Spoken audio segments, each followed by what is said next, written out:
Chris, did your father get lost on the way to the office again today? Where is he? It seems so. He's here. He's getting makeup, but it was a rush. The traffic seemed to get him today. Oh, he's coming in snarling. Yeah. He's coming. He just came in. He's coming in snarling. Late again. He's. I'm saying at this point, what is now he's sweeping off his seat in anger. What is the anger at whom? I don't know. At traffic. What is the percentage of times, Zaslow, that you would guess that Cote, since you've been around, is on time? What percentage? Oh, I would say 20%. 1 out of 5. 90%.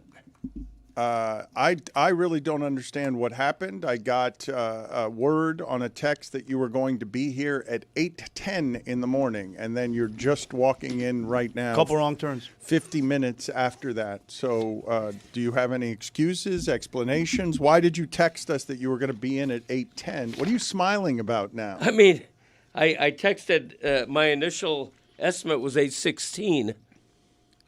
Never 8:10, 8:16. This to me feels exactly like the PFPI controversy from yesterday. Whereas maybe the traffic is mostly to blame, but there's a little look in the mirror of like maybe I should leave a little earlier. Well, no. There's got to be a smidgen of blame to go to him. He doesn't want to do the blame to him. He hasn't changed any part of his routine. But I want to ask the question again because I pointed out yesterday that Spotify sent us that big, heavy trophy saying we had 100 million streams last year. And I will say again, that's just Spotify. We're on in a lot of different places. We're a big show.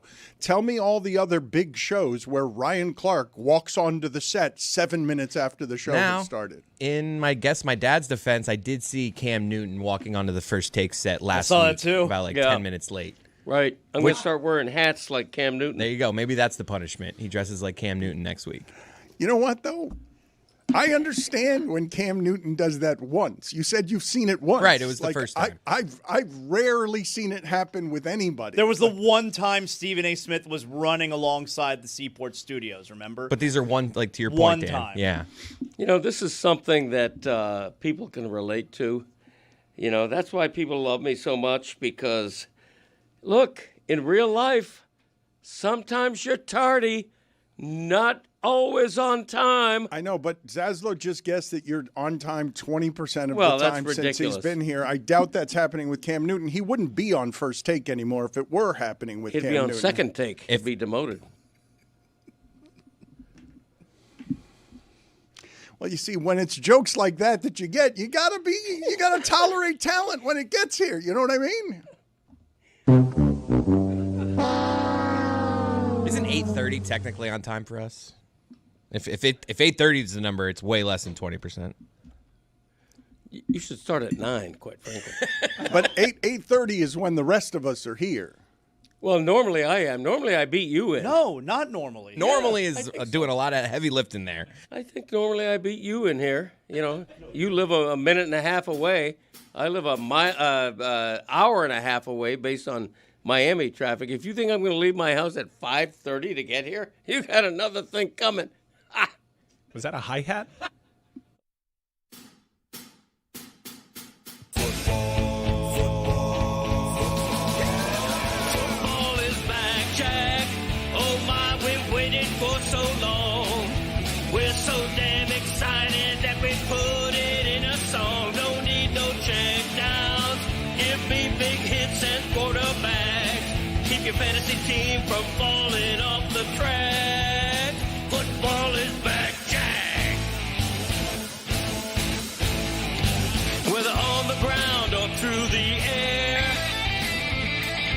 when the chips are down and you throw a prayer, when your team is primed and on the hunt, it's 4th and 10, you refuse to punt.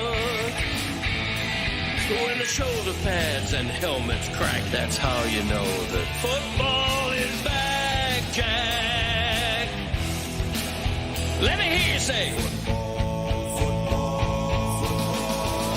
football is back, Jack. This high is wild and out of control, and we're gonna ride it every week till we reach the Super Bowl. Don't need no check downs. Give me big hits and quarterbacks. If you say this game's the best, I'll say it's a gag. Football is back, Jack.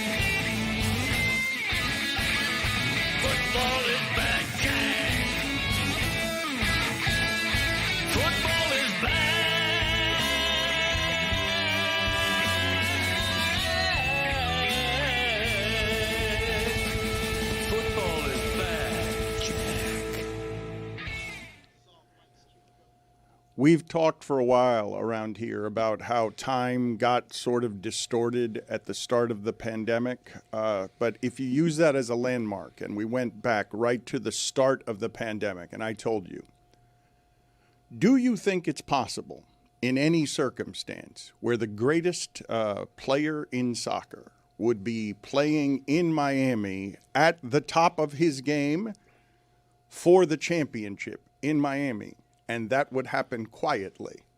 Could you have imagined a scenario? Could you have concocted an imaginary scenario where Messi would play well and have his team within a game of the championship against Vancouver, and it happens quietly? You don't think that, and this has been the case for a few years now with Inter Miami, you don't think they've done an extremely poor job at the promotion of their team?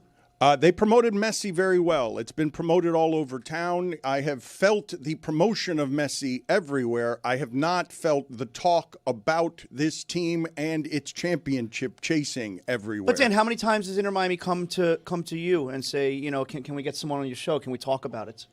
How many times in the history of them existing here? Yeah, but I'm going to guess probably zero. Okay, it's right. It's 0 times, but I also think that's less important than it's ever been. I think at this point, I don't think that these teams in general need the support of local media. They need support of their partners, but local media is not something. Look, I've seen at the games the way that the local media press seats have gone from courtside to the teams all realizing, oh, wait a minute, that's very expensive seating. Let's put the local reporters up somewhere else where they're not close to the action. Dan, you mentioned partners, and we've talked about putting their entire season behind a paywall at Apple, and how that subscription service failed miserably to the point that Apple's doing away with that, and it just comes with your Apple TV. But not only do you get fewer eyes on your product, you lose a partnership. This is a cup final that used to be on ESPN back in the day. You at least get some daytime programming dedicated to promotion.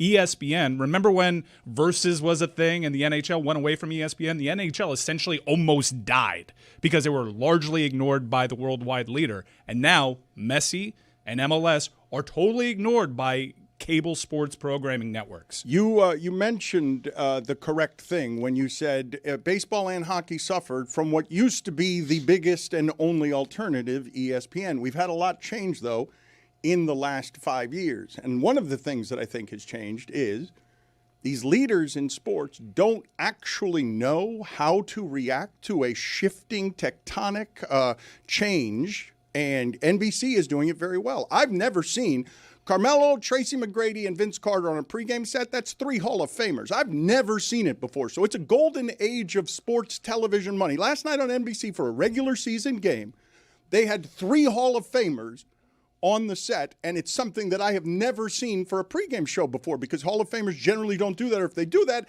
it's Scottie Pippen who does it poorly, and everyone at ESPN is excited to have him around. But when you talk about how it's shifted there with leadership, what's also shifted is the coverage of it is so bad. For example, I'll give you an example, an easy example, but it's something that nobody's covering.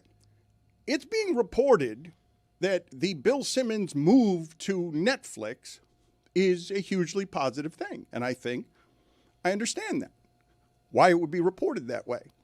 I assure you, Bill Simmons is not happy about that. He's an employee. He works for Spotify. They've done something to put his audience behind a paywall. He's worked very hard to build that audience. He has an idea of what kind of damage that can do to an audience. And what Apple and MLS and Messi underestimated is they thought, well, if it's Messi and Apple, surely there's enough money there to make all of that work. But we have a championship being played here. The playoff format is terrible. You can't go months playing the playoffs, and you can't go weeks without a game. That's ridiculous. Like, you can't do that.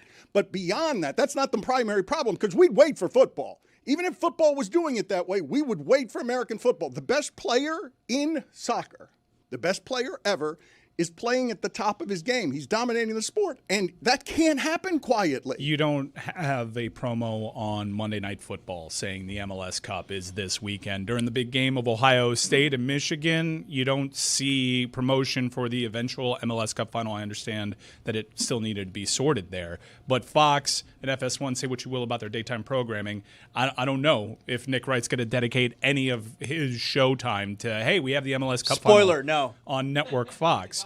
The big thing about losing a partner like ESPN is, and MLS has data to suggest whenever they did these big pieces about Zlatan and El Tráfico, those MLS games would do numbers.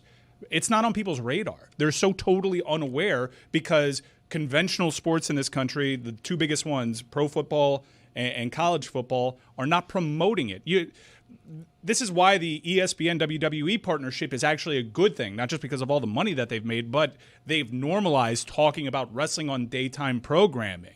MLS, in going over to Apple and taking the most money available to them, actually hurt their product because of awareness to the casual sports fan. It's a good example. I mean, Stephanie McMahon was on ESPN Radio yesterday. How many times this year do you think anyone related to MLS has been on any kind of ESPN platform? So there's a language issue, right? Messi's a notoriously bad interview in any language, but especially in English. Cody, you know this is a historic game. You've described this as a historic game. Yes. History doesn't happen quietly. Yeah, I don't think that's historic. I don't think it's a historic game. I think it's historic because pro soccer has been around in this town since the early 70s, and a half a century later, they're on the cusp of winning a championship. I think that's what makes it historic. But it should be an historic game. How about that? Should be. It should be, yes, for sure. But let's be honest. MLS Cup is drowned out by the NFL chugging toward its playoffs, by the college football playoff and all the controversy and debate around that. It just gets lost, and magnified by that is the fact that Lionel Messi is unlike any other athlete in the world. He is his own industry. He's in a cocoon. He's not available to anybody.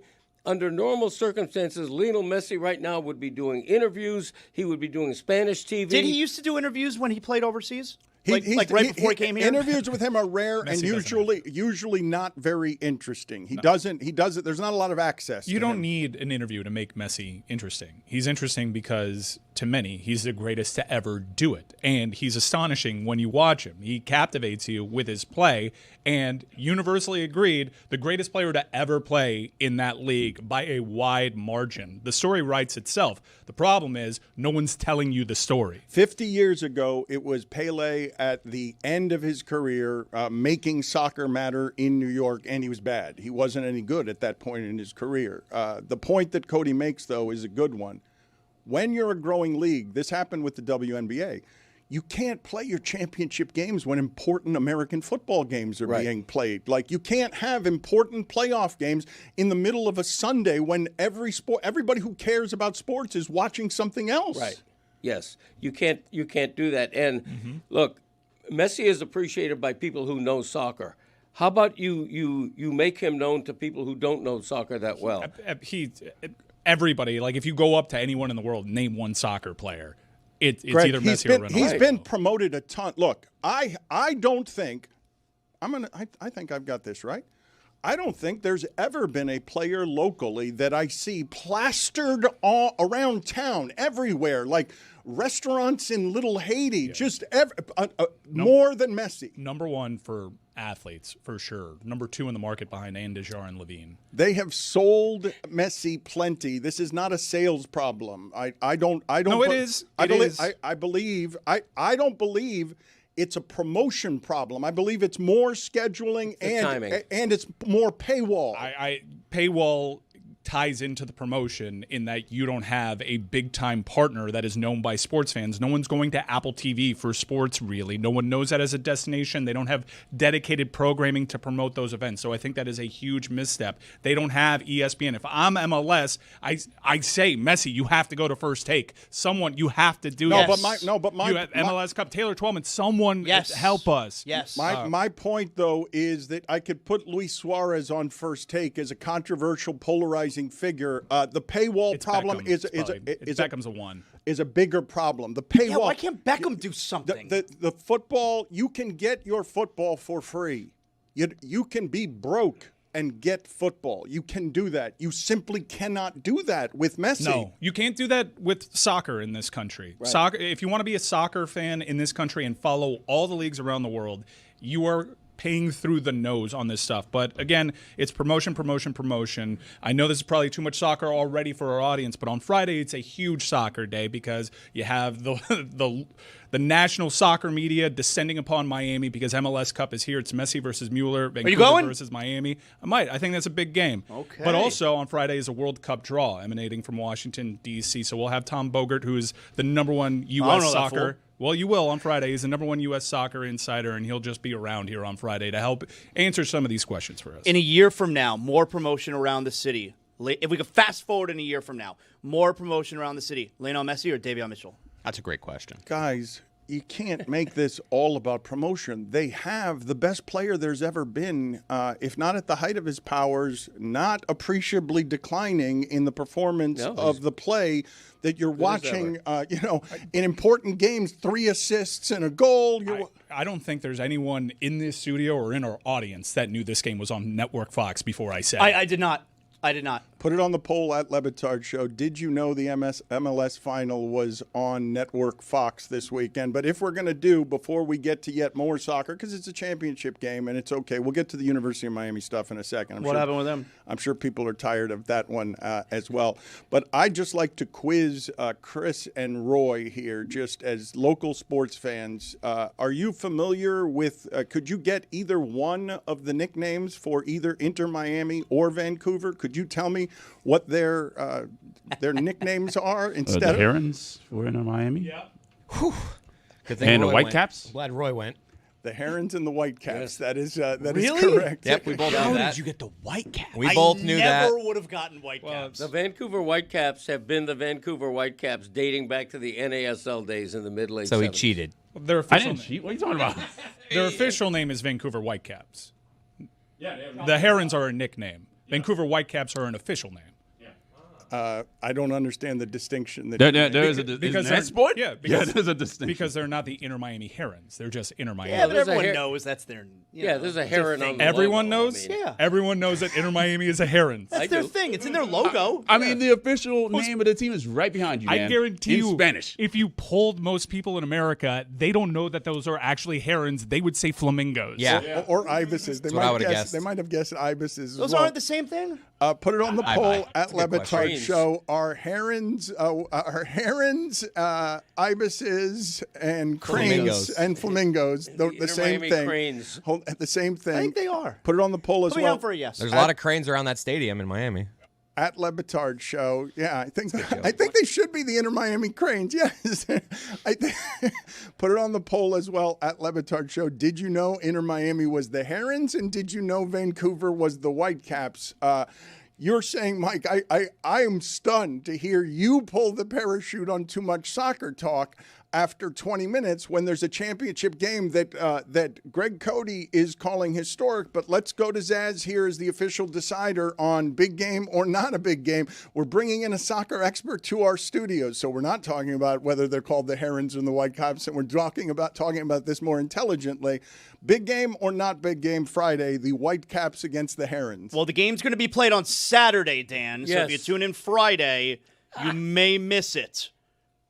Inter Miami, Vancouver, Drive Pink Stadium.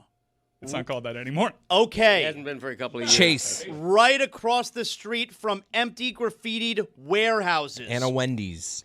The MLS Championship, also known as the MLS Cup. Usually known as the MLS Cup. Lionel Messi NL? and them boys versus the Whitecaps and them boys. I'm going big game. Oh, I have been out on Inter Miami, but I'm going to be in Atlanta this weekend for the SC Championship, and I'm going to make sure that I watch it. You're So if not I'm watching it, that's a big game. Big game. That's right. Yo, Yeah. chicken thigh. What?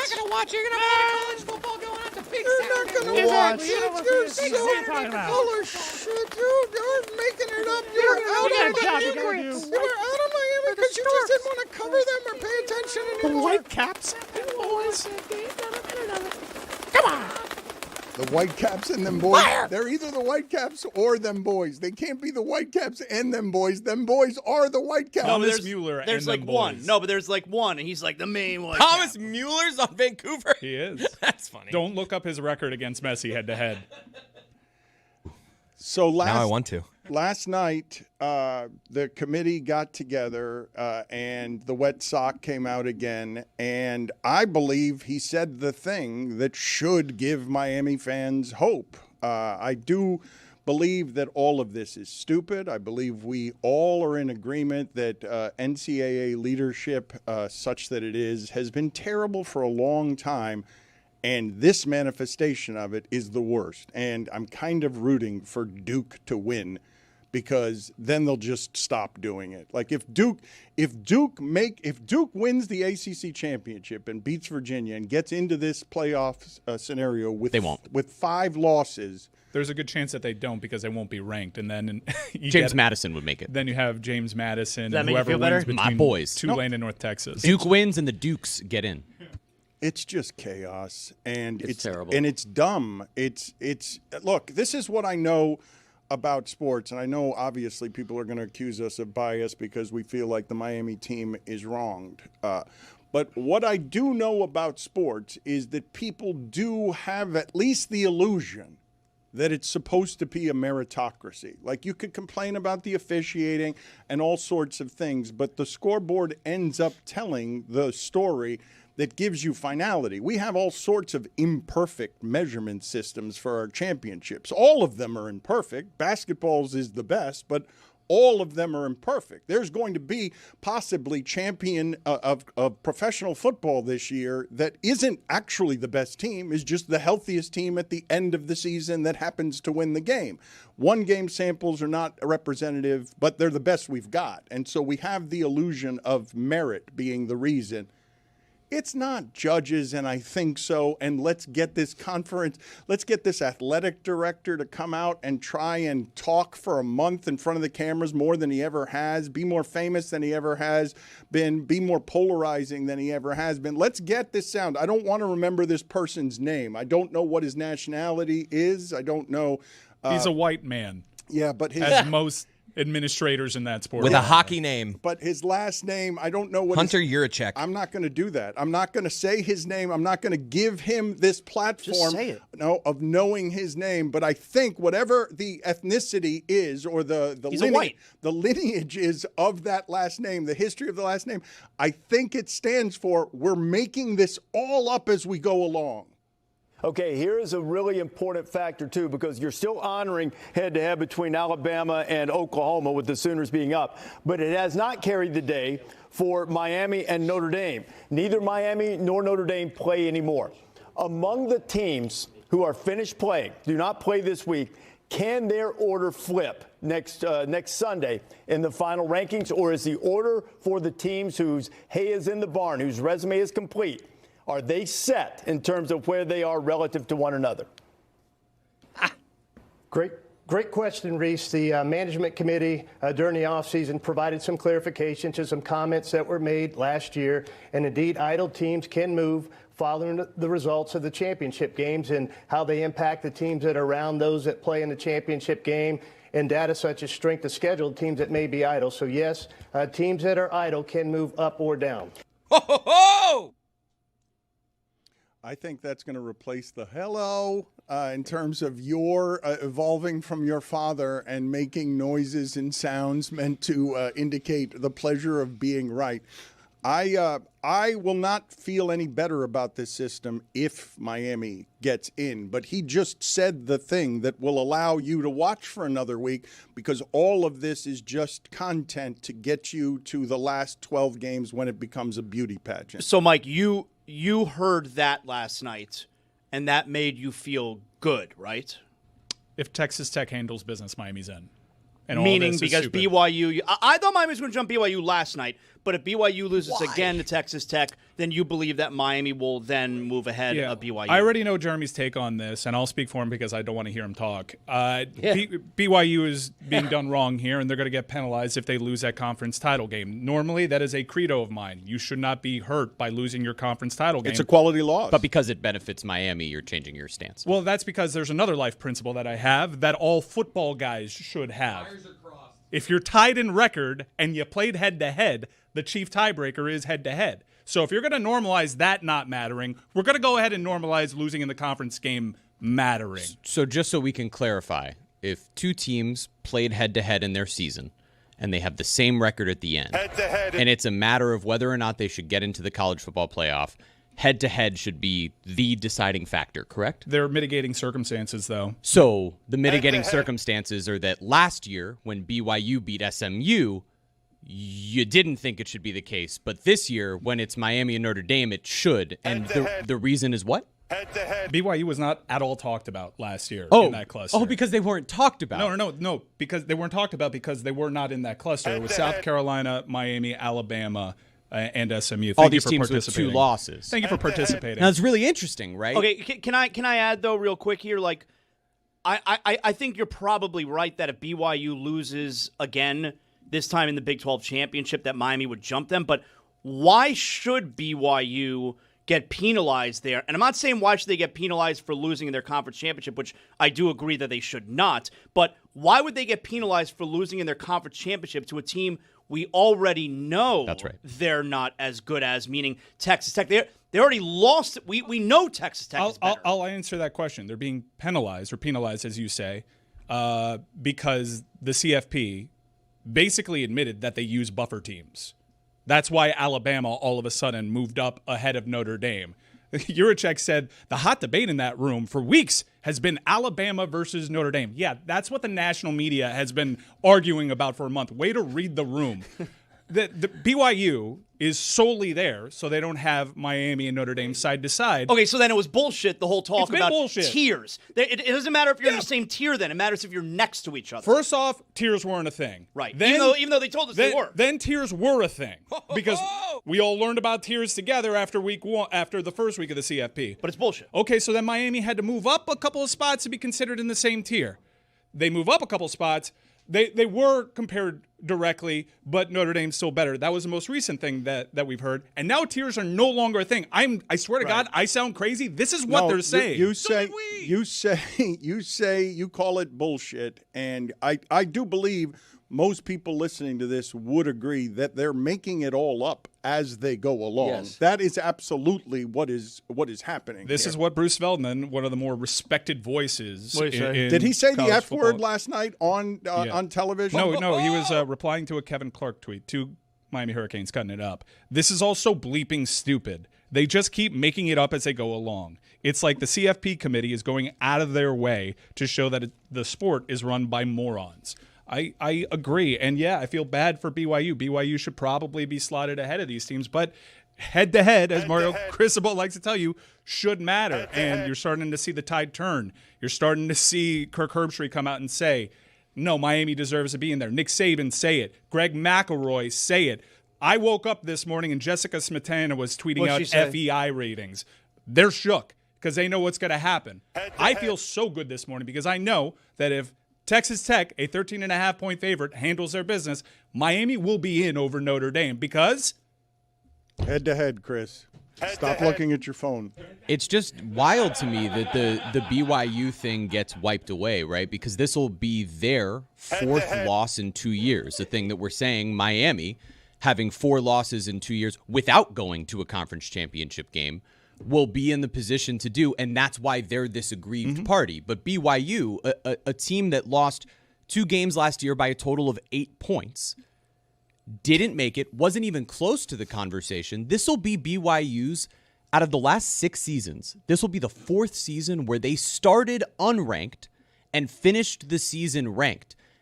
And that's what's really hurting them here, is confirmation bias on the rest of these teams, because all 11 teams around them, the 10 ahead of them and Miami, all started the season ranked. I get your argument. So you continue to move them up regardless of merit, regardless of how much It's not a BYU-Miami thing. This is about head-to-head. Okay. Okay, last year 9-1 BYU, 9-1 SMU, head to head. You just said those 8 points. rankings You start just there. said they lost by 8 points, and you touted that as a merit. They lost 29-7 this year to Texas Tech. By the way, that is more points than Miami has lost their last 4 games combined. Okay, but an undefeated so if you give a Texas shit, Tech team. You lost 2 games I'm not doing this to with you. unranked Miami's teams. in the college football playoff. Why am I doing this with them? Okay, Just because it benefits you now doesn't mean that this process is done the right way. No one's talking about BYU Miami. They don't matter here. They're named after a guy. But they this should is about be. Miami and Notre Dame. Stop it. Stop it. Miami beat Notre Dame. They have the same record. Miami's playing the best football they have all season. Shut up. It's not just a guy. James Madison might have been just a guy. Brigham Young was not just a guy. I get it. He was more than a guy? Like, now you're caping up for Yormark?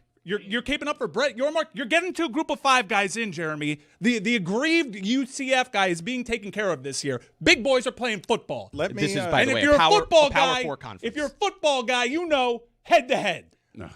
Look, I want to talk for a second about just the conundrum that BYU has found itself in the entirety of my lifetime, because this goes back in my memory to like Lavelle Edwards having undefeated BYU teams that nobody respected because BYU was playing lesser opponents. Right. But I've told you this story before, okay? Head-to-head. One of the stunning results of my lifetime in college football was seeing Miami go to Brigham Young and lose, as I believe a defending champion, to Ty Detmer. And when they lost, I heard the single greatest explanation I've ever heard in a locker room for why they lost. Jesse Armstead, a professional linebacker who would be a top pick, said after the game that Miami was too fast and that Brigham Young was running its routes, and they thought that the routes would be run faster, and so their guys were out in front of the routes instead of like actually covering the receivers because they were too fast for Brigham Young. This has been an affliction. If I were Brigham Young, I'd be so consistently mad. Mike says it's not a national conversation, and it's because it's just happening on local BYU radio somewhere in Salt Lake City. Like, it's in Provo even. It's not even getting to Salt Lake City. It's just in Provo. Nobody nationally cares about BYU, let's be honest. And here's the thing about the CFP. It does matter. Reputation does matter. That's why Alabama survives losing to Florida State, because they're Alabama. And by the way, Miami would have won the ACC tiebreaker and been in the championship game had FSU finished with a 6-2 conference record instead of 2-6. So it's hurting Miami, but it's not hurting Alabama. The whole process is weird. Louisville and here's another one. SMU and Louisville would be the 4th and 5th toughest opponent on Notre Dame's schedule. Nothing makes sense here unless Miami gets in the CFP. You have mentioned Alabama here, and I want to know if something is accurate because I saw Kirk Herbstreit saying, while putting up a link, that Alabama is now changing its schedule, that Alabama is going to do what this entire system is going to cause, which is don't play any difficult games out of conference. You're an idiot. You're not going to get rewarded for it. You're going to get penalized or penalized. You could get rewarded if you win. Yeah, if you win the game. But when you mention the allies you did, Mike, I noticed you chose purposely credible allies. You're going to have some difficulty with Marco Rubio now coming to your side. He is an ally of yours, Mike Ryan. That's your boy. And he is, just like Governor DeSantis. And he is now talking to next to a Donald Trump who is clearly sleeping throughout everything he's saying. This, and I know I'm last, so I wanted to be fast, but there was a lot to cover. I do want to say this is the most wonderful, magical time of the year. By that, of course, I'm referring to the college football playoffs. And I just want to say this as a point of personal privilege. And I'm a Florida Gator, but if the University of Miami gets screwed out of the college football playoffs after going 10-2 and beating Notre Dame, the whole thing should be scrapped, and you're going to have to take over it next year. He kind of woke up when he said that. More power? I can have more power. Yes, that's he said he agreed with it. He co-signed it. He's like, that is a good idea. Just smirk. Yeah, put me in charge of more things. That's going well. I'll just bomb some boats. Marco's son plays for UF. Didn't know that. Can I potentially pour a little bit of cold water on the theory that Miami is going to get in if BYU winds up losing because Hunter Yurachek said that, teams could still move up and down after conference championship week, even if they're idle. He also mentioned there that that's based on strength of schedule being affected because the conference champions. So does that mean a team like Miami, whose strength of schedule is not affected because of anything that happens in conference championship games, is actually not what he's talking about? You could be talking about Notre Dame. Boise State's playing for a conference championship. Boise State, not your father's Boise State, but they're playing against UNLV. They're favored by 3.5. They could become a Mountain West champion, and perhaps that's enough if Miami gets up there next to Notre Dame. But Miami and Notre Dame, by every conceivable metric, are very close. I have a couple of questions for you guys based on what we're talking about. Was there evidence from last night that the committee is positioning itself to allow Alabama to lose a close game to Georgia and still get into the playoff? That's all that was last night, was to protect Alabama if they lose a game. Like, the only way Alabama is affected by what happens in that game is if they're embarrassed. All right, so the second question I have is, give me more information on Marco Rubio's kid playing at Florida. He is small, He works correct? hard. He has to be small, but he has to be physically small. Marco Rubio fits in my pocket. Anthony Rubio is 5'9", 191 pounds. What position does he play? He's a running back. He's a running back with what kind of bona fides? What kind of high school credentials does he have? Is he on scholarship? Has he scored? 5.4 yards per carry. Now that's on 5 carries. But I'll go ahead and figure that out from high school. But that is with the Gators last year. Is He had Marco 6 Rubio carries small? the year before. Yeah, He's tiny. Really? Well, if he fits Seeing he in went my- to Berlin. If he fits in my pocket. yeah. I don't know what kind of pocket you're wearing that day. Whatever, man. Got small hands as well, according to Trump. Cargo shorts. If you can get me any more information on Marco Rubio's son, I'd like to know if they're just giving him political gifts in the backfield, they're giving him carries for touchdowns late in games just because there's some. Well, I don't know how he's gotten that 5.4 yards per carry average on 5 carries. I'm assuming it's by blowout. I blame Florida for Miami not being in the playoff, because that would be a quality win for Miami if beating Florida meant anything this year. Losing to Florida is keeping Texas out of the playoff. I'm seeing Marco Rubio's son was 3rd team All-Dade his senior year. He chose Florida over scholarship offers from Buffalo, Charlotte, and Bryant. Sounds like he's a walk-on. Tough decision. Maybe he's a priority walk-on. Belen and back a long time ago when my friends played at Pace and Columbus, I will not forget their reaction when they went to play against Edgerrin James.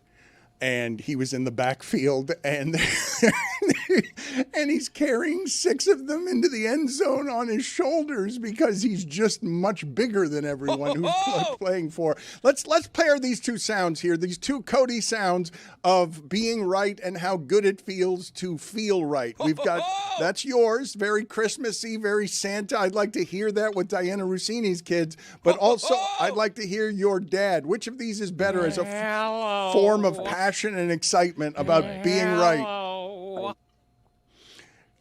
Chris, why did you get that excited that you summoned a hysterical, joyful Santa?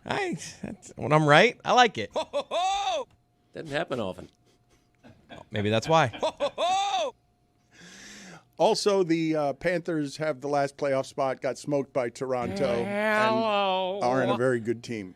Well, the shell of themselves. 7 players are out right now with injuries. Yeah, but Roy, you spoke to something before the show. Bob, been bad. Yeah, he has a 883 save percentage, a 289 goals against the average, adjusted to 3.06.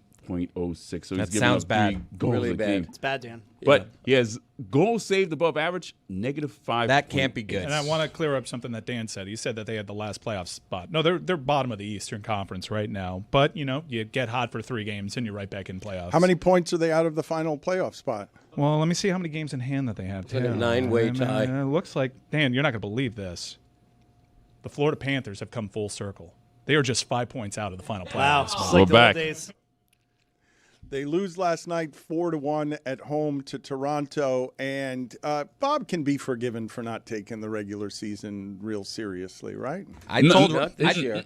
I told Roy. No, I said there's literally nothing that guy can do to not start the first game of the playoffs.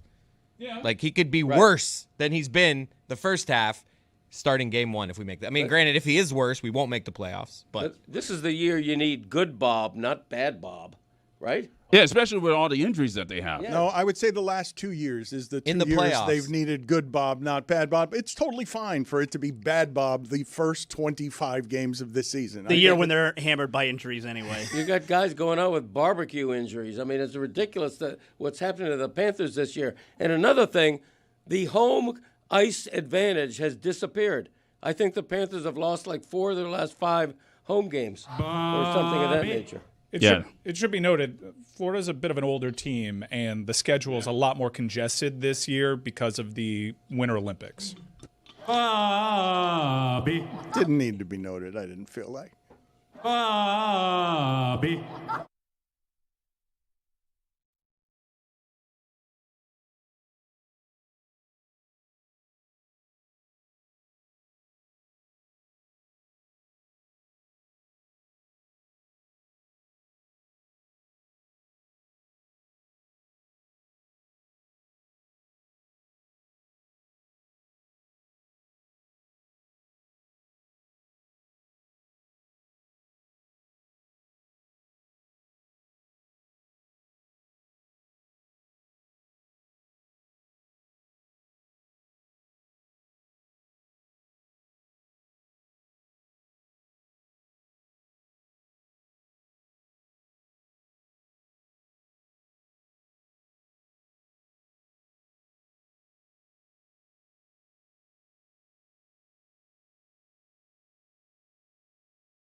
This episode of the Dan Le Batard Show is presented by DraftKings. DraftKings, the crown is yours.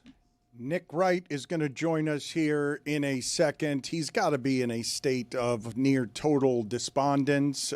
He has been for many years crowing because he's had the football team of a lifetime to support. He has become friends with players on the team. They love what an ardent supporter of the team he is, and they had a bad loss against Dallas, and they could have lost to the Colts. He was hopeful after they played the way they did against the Colts. They lose at Denver, and now are you done, Nick, with the season? Like, are you still holding on to some sort of hope, or are you checking schedules and being like, well, the AFC is super weak, and if they get to the playoffs, they'll still have the best quarterback in the playoffs? Well, if they get to the playoffs, they'll win the Super Bowl, but now they have to get to the playoffs. And hi, Dan. I mean, it's Wednesday. They haven't played in 6 days. I didn't know we were going to lead with the Chiefs, but cool. No problem. It's the most topical thing. I mean, fourth greatest point guard in the history of the NBA gets sent home. We could discuss that. There's a lot of things we could get into, but in Miami, fighting for its life college football playoff, does head-to-head even matter? A topic right up your alley, Lane Kiffin lying allegedly, going to LSU. There's a lot of more. Don't deflect here, Nick. Nick, when your team wins, you're not talking about the zeitgeist. They played on Thursday. I'm just telling you. It's just how the calendar works. We move forward, but no. The biggest story in that sport is every week is when the Chiefs lose. It's the biggest story every week in that sport. I agree every week, and that was last week, Dan. But it's fine. It's your show, so I will deal with it. Is it fine though? Are you dealing with it? Because you come in whimpering and hot because you are, for the first time in a while, a bit of a loser. I am a bit of a loser. This son of a bitch. You're right. You know what? You're right. I am a loser. A bit of a loser, not a total loser. Right. Just for the first time in a long time, your football team is a bit of a loser. Well, I'd rather you call me a loser than them. Well, you're associated with a loser. Cote? Yeah. Relax. Couldn't be more relaxed. Here's My the team's deal. almost as bad as yours. Okay. Oh, God. All right, so there's a lot to unpack here. And I know what you're trying to get at is how this swoon that I didn't see coming has impacted me emotionally, but really more so financially. And the answer is as bad as you thought. One of my buddies that I bet with yesterday texted me. I'm just going to read you the text. It's real quick, and then I'll give you actual football analysis. But this is what you want. This is from my great Argentinian poker pro, Nacho Barbero. I don't mind telling you this. This is what he texts me.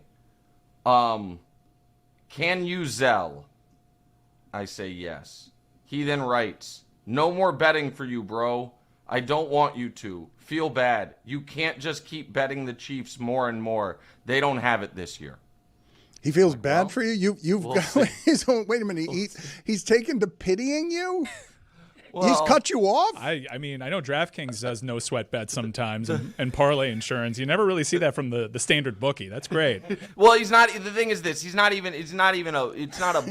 bookie. It just, if we're on opposite sides of a game, we bet as friends. But that, when you're on DraftKings, every once in a while they send you that little alert. They're like, hey, let's reality check. You don't really get those when you're just WhatsApping in a private gambling consortium. Neither here nor there, Dan. It's you just told on yourself so bad that you're getting those prompts. Hey, is everything all right, Nick? I've never gotten one of those. You haven't? I thought they were automated. I am not your volume. It doesn't matter, guys. It doesn't matter. As I texted Nacho, I've got plenty of money. Don't worry about me. It sounds a bit like an intervention. It's not your bookie. It's just a friend worried about you. Yeah, I mean, okay. Again, nobody cares about me. I'm a vessel to give takes on sports. Let's talk about the team. So here's the deal. It's very, very simple. They are I believed in the Chiefs last year when the metrics were terrible, but they won these games. Now, last year, Dan, you know what? I'm just going to go full on attack. Go on. Last year, Dan, you and others folks that wish that we didn't even the way we figured out who the Super Bowl winner was a total point differential of the season plus DVOA rankings plus see what Barnwell and Mina and Solak think and then just hand them a trophy. You guys last year all were like, actually, your team's not that good. They're 15-1, but they're actually not that good. Well, by that logic, this year, Mahomes number 1 in the EPA. They're top 5 in all of the smart stats. They have a great point differential. They're a great team. However, because I, unlike the nerds who think they understand football, actually understand football, winning is a skill. And this year's Chiefs team has found ways to lose no other Chiefs team has in its history. It has in the Mahomes era. It has the bones and a lot of trademarks of really good teams, but they can't get off the field on 3rd and long. The fumble at the end of the game when Dallas tried to give to Kansas City, they couldn't get to. Those moments are what decide championships. So right now they're up against it. With that said, if they win out, they are guaranteed to make the playoffs. And if that happens in the wide open AFC, then of course they'll go back to the Super Bowl and be the most dangerous team. However, this weekend, they are playing the best defense in the NFL, in my opinion. They won't have their starting left tackle because he got his wrist broken by his teammate helping him out with a block. And they might not have their starting right tackle. So here is where I am with the Chiefs. They could lose this weekend. If they do, they're done. If they win this weekend, if I talk to you next week, what I will say, and I could take a polygraph to attest to it because I will believe it in my bones, what I will say is, if they beat the Chargers the following Sunday, steady themselves and then have those tiebreakers over Houston and the Chargers, and then in that point, maybe have a game to play with, they're going to go back to the Super Bowl. So they're a game away from being a game away, but for a team that hasn't faced any regular season pressure in 8 years, there's a lot riding on this weekend, and there was a lot riding on the Denver game, and they lost it, and there was a lot riding on the Dallas game, and they lost it. I have one unbelievable stat for you, and then you can take your show back. Let's give him the stat of the day music, Chris. Please get out of your phone and get him the stat of the day music. Thank you. Start of the day, start of the day. This is start of the day. Start of the day, start of the day. This is start of the day. Start of the day, start of the day. This is start of the day. Start of the day, start of the day. This is start of the day. Thank you. 3 times this season, Patrick Mahomes has led a fourth quarter comeback in a game he ended up losing because the defense then gave the lead away. 3 times this season. That Tom Brady did not have that happen to him 3 times in his career until year 15. So that's the other piece of it. What are you describing as the last few minutes of the game? Like just trailing in the fourth quarter, go take the lead, and defense doesn't hold it. The third time that happened to Brady, it was 2014. It was the 15th year of his career. That has happened to Patrick 3 times this year. And that fundamentally, if we're actually going to get to, the actual football issue with this Chiefs team, since they traded Tyreek, they have been 3rd best in the NFL in 3rd and long defense. This year, they are 4th worst. They have the 4th fewest turnovers forced. They have the 6th fewest sacks. They got the Cowboys to 3rd and 8, 3rd and 9, 3rd and 10 all game long like they did the Chargers, like they did the Broncos, like they did the Jags for that matter, and they couldn't get off the field. and that's the problem. Chris, what is Roy laughing at? Someone in the back must be making fun of me. Chris is still in his phone, and he knows. Roy knows I need sound, and Chris is in his phone. Can you get me the sound? Explain to me what your coach was saying here. I was surprised to hear. Andy. Tickle the tonsils? Hold on a second. Explain it to me. We're going to try to tickle your tonsils on every play, every game. I don't know. His little smirk. He has like a little laugh after he says I think he knows. Listen to the laugh through the gravel. Listen to the laugh. He laughs at himself because I think he does know. We're going to try to tickle your tonsils on every play, every game. I think he knows sometimes you say something and you're like, oh, that came out weird. And so I think that's what he knew. It was like when our show a couple weeks ago, one of the greatest men I've ever known and devout man of God, Chris Broussard, we were discussing the New England Patriots having a better wide receiver core than we anticipated. And Brew just said, matter-of-factly, no, man, Booty is nice. And then we all just sat there like, and so he wasn't trying to make a joke, but it just came out that way. I think what Andy's saying is, we're going to continue to try to put pressure on you and push the ball down the field and play an exciting brand of football. Here is what again, we're going to do the whole thing on the damn Chiefs. Here is another thing that I found interesting. For the first time in Patrick's entire career, at the post-game press conference after the loss to the Cowboys, he didn't take it one game at a time. Like he's always done the cliche next week, that's it. He said, we have to win the rest of our games. Andy, in that press conference you played, was somewhat defiant the whole time, basically saying, we know what we need to do and we're going to do it. The glass 1/4 full view of this is the Chiefs have been a superb home team this year. They're 4-1. The one loss was in week 2 to Philly when they weren't whole and they had that game and the ball bounces off Kelsey's hands, turns into a pick. Their 3 games against good teams, Texans, Chargers, Broncos, are all at home. They have been an awful road team. Luckily, they play the second worst team in football, the Raiders at home, and the worst team I've seen in the NFL in 10 years, the Tennessee Titans at home.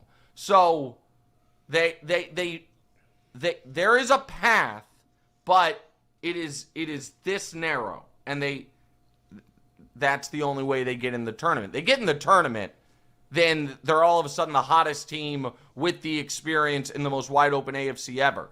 To me, the biggest story about the AFC this season, other than the Chiefs, every team that won 12 games last year is worse this year. Philly is worse. The Chiefs are worse. Detroit's going to miss the playoffs. Baltimore's far worse.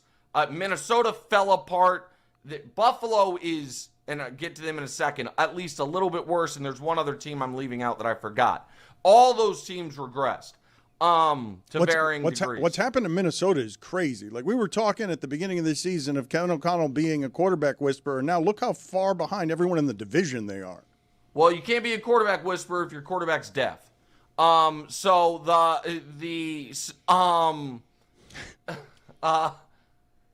what I was gonna say is, if you're Josh Allen and the Buffalo Bills, and you don't make the Super Bowl this year, it's assuming the Chiefs miss the playoffs. It's a Shakespearean tragedy.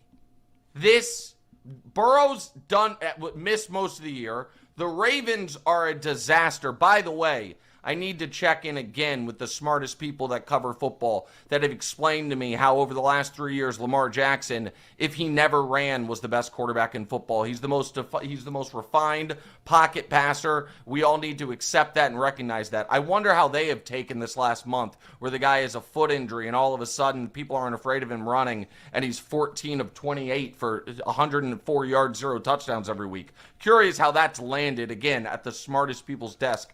But if Josh Allen and I think they will, by the way, if the Chiefs miss.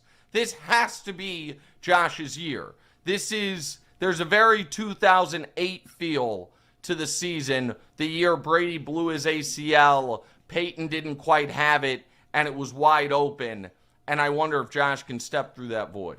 Put it on the poll, please, at Le Batard Show. Would you be okay with Mina, Barnwell, and Solak just handling all the CFP rankings? Let's talk about other things outside of football. You mentioned Chris Paul. I've been delayed in doing this. In the middle of the night, the Clippers, who are god-awful and will end up making OKC the champions for the next 10 years because they're god-awful. Send home Chris Paul. This was supposed to be a retirement tour, kind of. Yeah, I don't get it. There has to be more here, right? Like behind the scenes, Chris Paul, while a pillar professionally in front of us, he has been a union leader and someone who a lot of people think that behind the scenes does some things that don't end up in public. The Clippers sending this person with this resume just home in the middle of the night, what is that about? Well, so I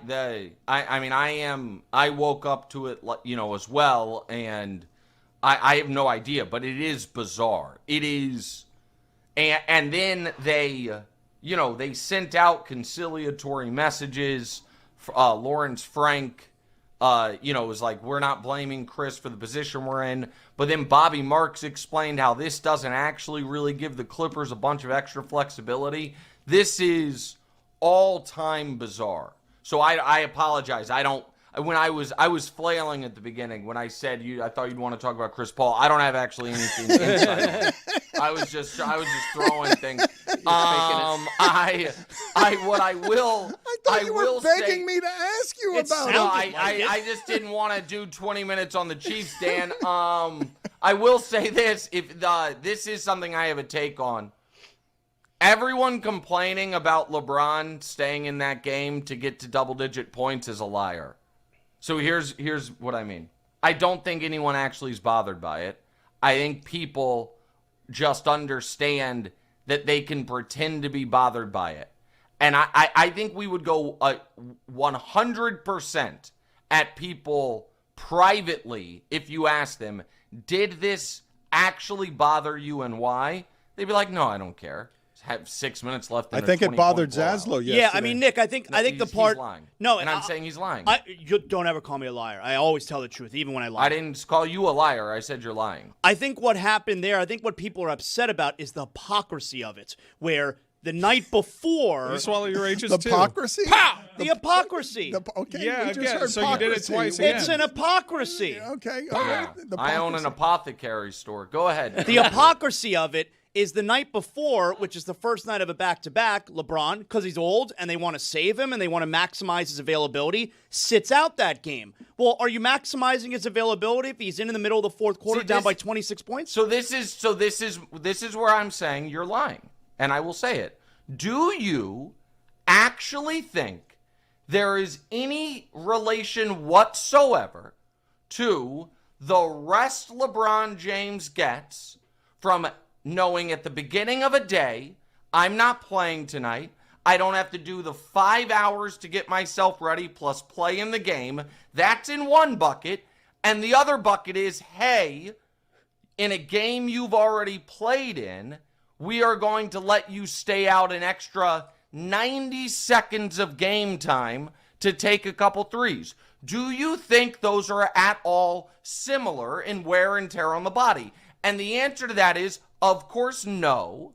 But folks who have made it either a small part, and maybe in your case, and in other people's folks, the entire part of their public brand is like, oh, there's something, something possible that I can say LeBron did that I don't like, even if you don't actually care. Well, now I'll ask you one more thing then. If he was already at 10 points, would he have been in the game at that time?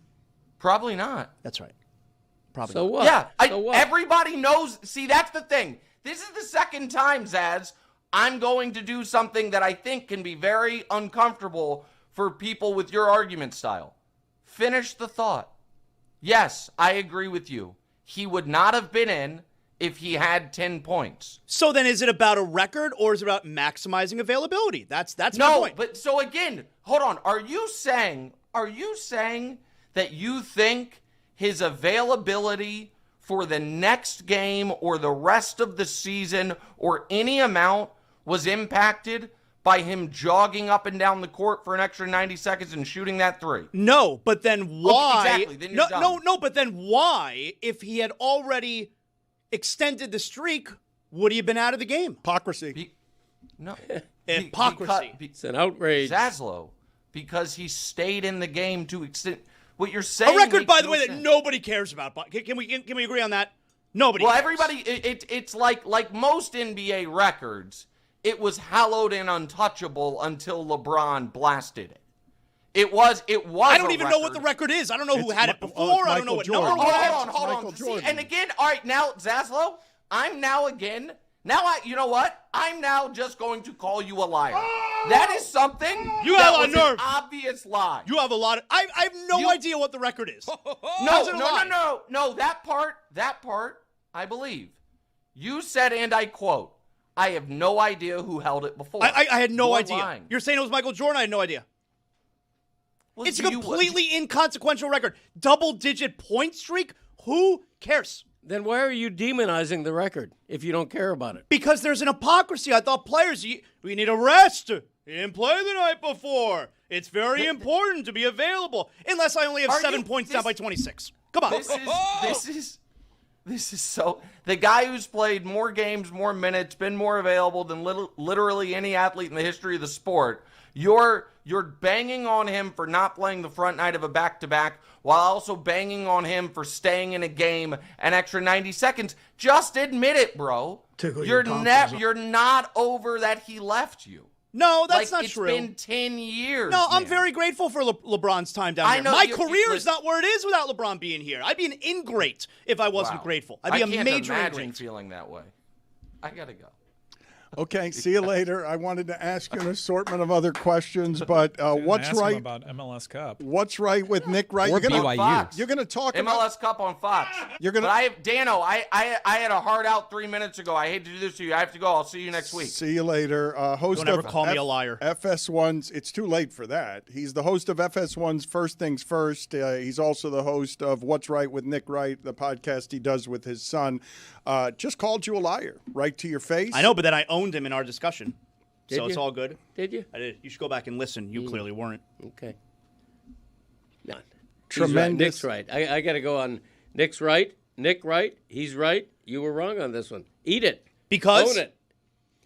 Because there's nothing wrong with LeBron James wanting to continue a 10-point streak. I agree with that part. Okay. Then why are you faulting him for staying in the game? I told you because of the hypocrisy involved There's no hypocrisy with there. making sure that we rest. Well, why would you play in a blowout late in a game if being available is the most important thing? It's not more important, though, than records. I don't want to do this again. We did it once, and I believe we got the dismount we needed when he simply called you a liar. Thank you for getting out of your phone, Chris, long enough to hit some of those buttons. I appreciate it.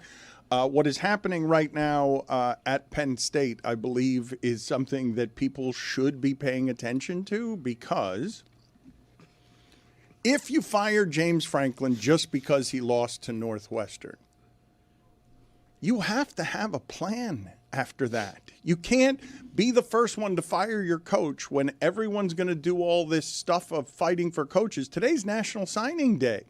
Penn State's recruiting class is the worst. Like, they don't have order there, so they're in a position where, however good James Franklin did make them, and Penn State was at the center of the single biggest sports scandal of my lifetime and recovered from it in a way that was a little faster than I thought, given everything that happened there. And it's why James Franklin was as wanted as he was, because he repaired everything about Penn State except for winning some of the games at the end that they expected him to win, because they wanted to go even further after the biggest scandal I've ever seen in my sports lifetime.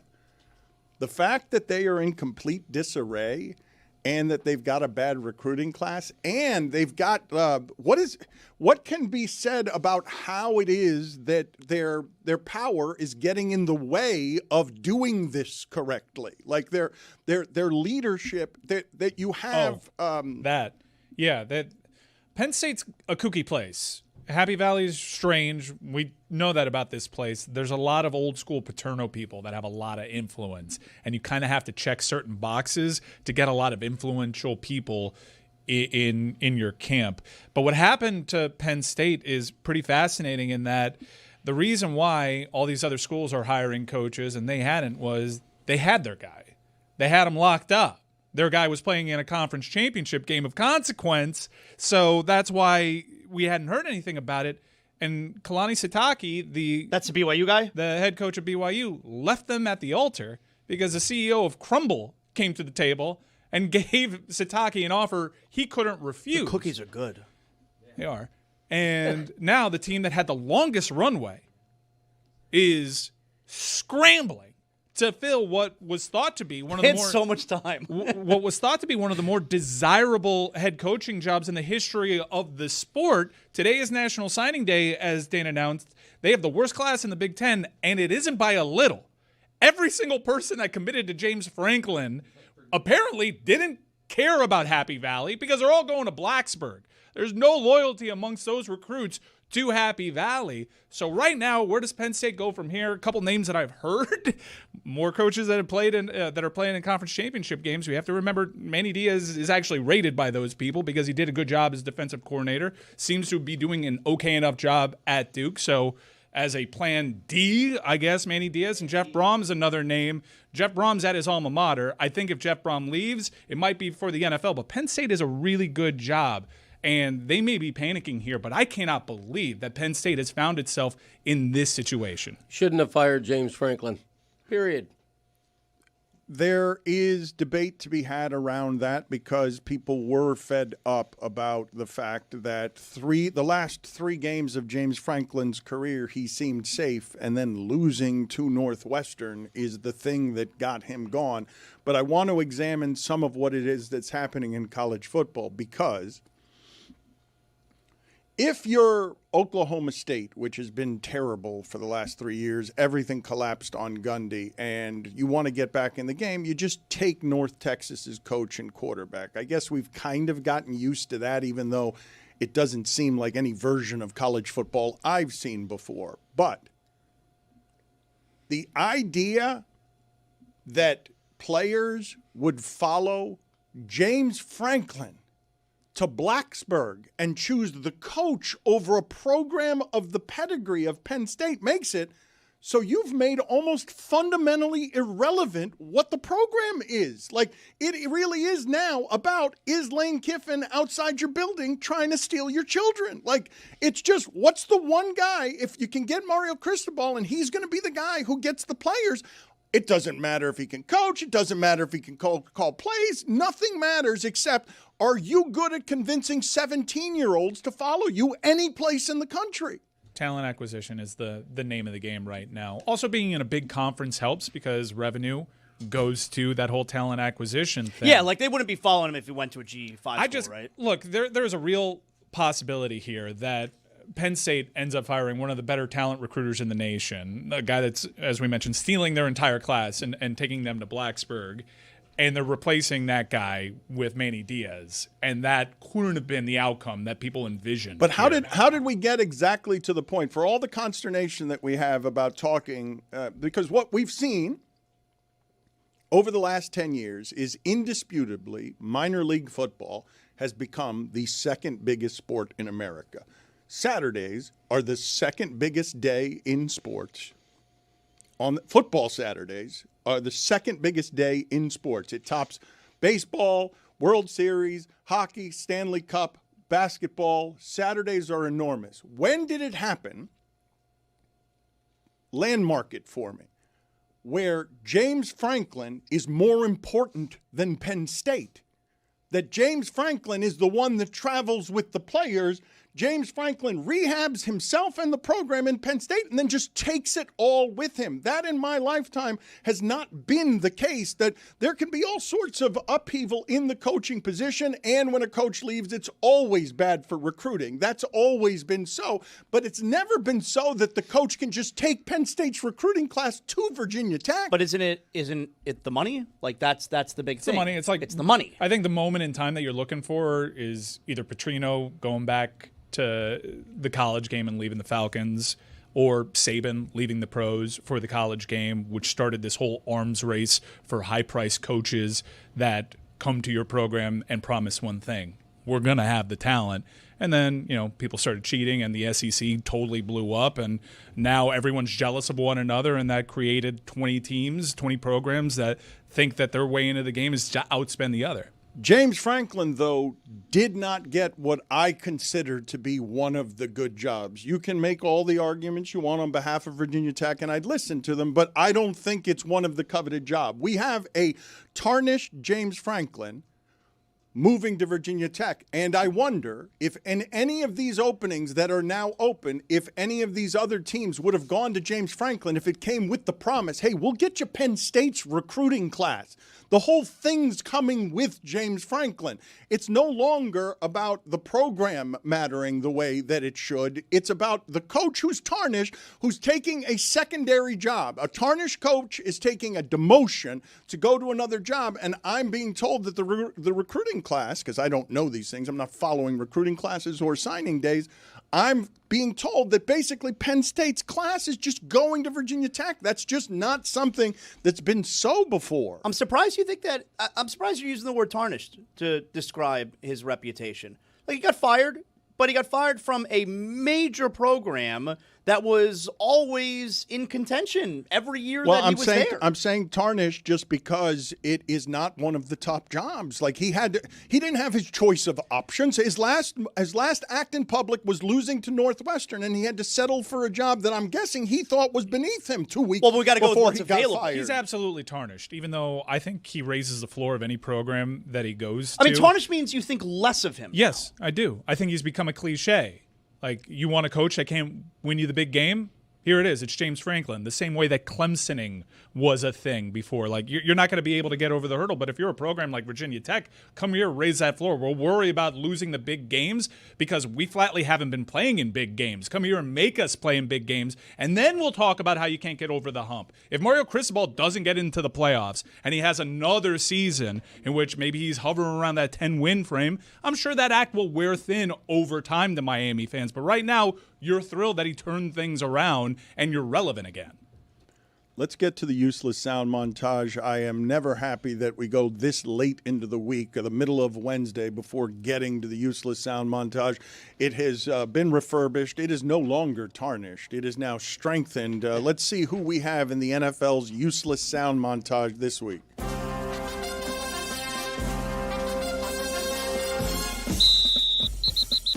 How you guys doing?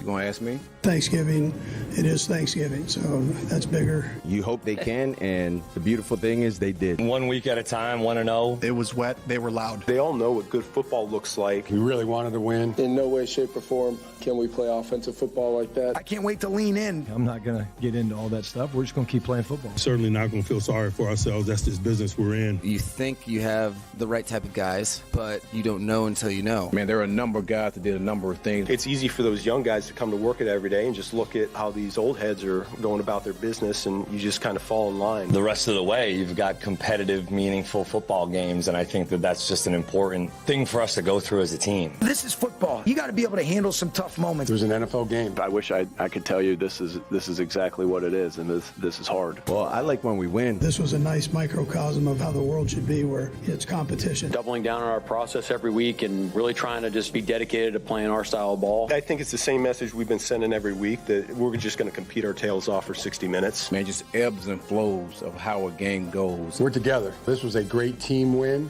And our fates are intertwined. When things go well, these can be blessings in disguise if you use them the right way. It's an awful performance by us, but it's us. I don't think there's room for complacency in the NFL. There's no room for any team to get comfortable. When I watch our defense play, man, I see violence. Shoot, I'm the guy that they have to calm down sometimes, which is a great sign. The team that made the least number of mistakes was probably going to win this game. Didn't think that we weren't not ready to go. Didn't think we took this group lightly. All of those questions are reasonable given what we put out there. Obviously, if I knew exactly what it was and everything that it was, then we'd have fixed it. And listen, even though we have this long-range vision of what we're trying to get to, the now is what's important for our guys to continue to understand, man, how do you win games? The idea is to end the game in the stadium with more points than the opponent. What I'm supposed to do as I go out there to lead that offense, score one more point or however many more points than the opposing team. This is a disappointing day, but we're not going to stay in this moment for long. Solutions to turn this thing around exist in your building?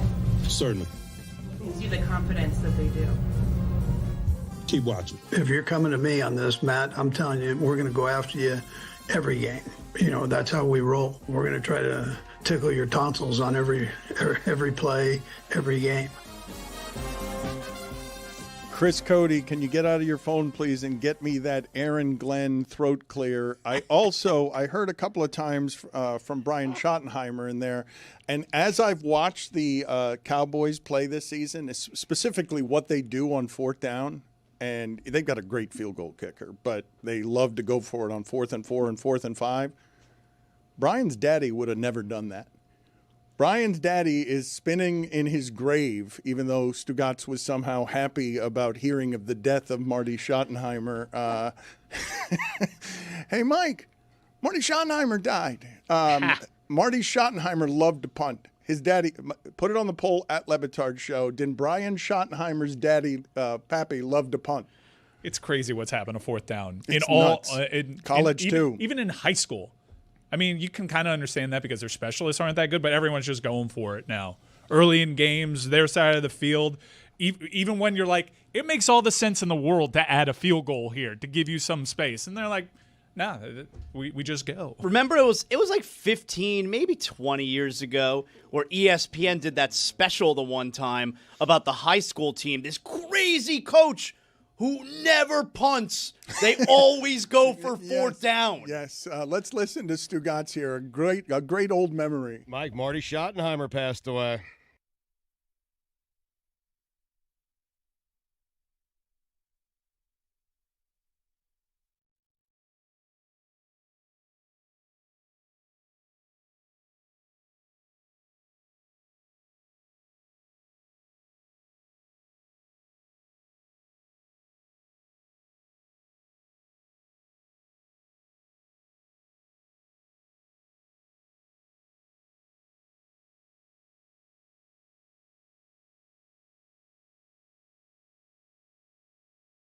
Has changed.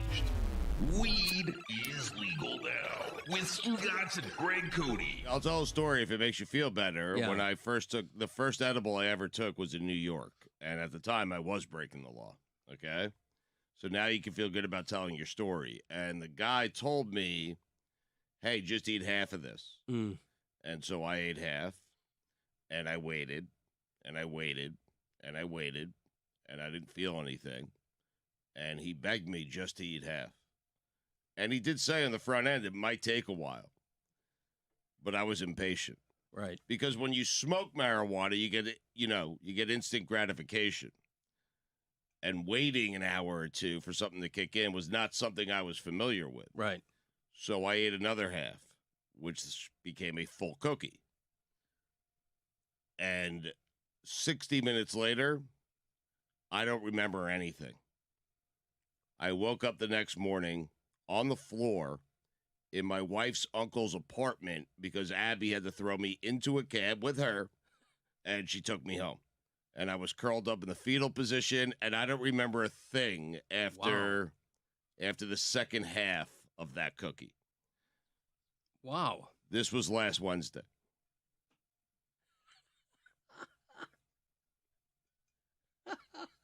So, with that being said, feel free to share your story of you having 4 cookies in Colorado. Yeah, I wolfed them down. It was 3 or 4. I didn't know 3 how. or 4? Yeah, I You don't wolfed them ask? down. You don't say, "Hey, person I'm purchasing this from, how fast should I do these?" The guy at the thing, and it was one of those official things where they dress like pharmacists in there, and they sold me a vial of edible cookies, and it was in Colorado, so it's 100% legal. And my wife and I are getting ready to go to dinner. We popped open the thing. She had a nibble of one, and I ate, I think, probably 2 or 3, and it hit me by the time we got to that restaurant. I just love how terrified you are of this conversation. You keep throwing in there like it's perfectly legal I did. To be fair to Greg, this has not exactly been the most up and up thing to talk about for 60 years of his life. Right, exactly. This is a fairly recent phenomenon. We just go, oh yeah, everything's fine now. No, and I don't, we did that because we were vacationing in Colorado, and I wanted to stop giving qualifiers. I have to give a qualifier. Greg, more qualifiers. It feels better when you're doing it legally. It right, does. I'm gonna. I don't smoke anymore. I mean, I don't do that. I did in college. Lying, trying to make them feel better. Thank you. Thanks for that. Getting away with it was much more fun. Seriously. I had my day doing that. So we used to get dime bags at a place in Hillside, Queens. It was called the Tie Door. Oh, was it fantastic? You never saw the guy. You just saw his hand. You would see his like hand. A first touch in a marriage? Yeah, you would open up this little sliding door in Hillside, Queens. You would see his hand. He would see your hand. You'd never see each other. He'd put weed in your hand. You would put money in his hand, and that was it. That was a transaction. It was great. Called the Tie Door. Weed first, then money? Money first. Oh, well, it was like you would do it at the same time, but occasionally. So you'd see both hands. Yes, correct. Once every 6 months, you'd hear stories of like some guy sticking his hand and then getting arrested on the spot. The cuffs right on the wrist. That's all you see, the wrist, and then. I always wondered, is today going to be the day? Because I went every day. And it wasn't far from my house. But is today the day that it's going to be a cop on the other side of that door? I did. I feared that every single day. But it didn't stop me from going out there every single day. Hop, skip, and a jump. Is that fear worth it? Yes.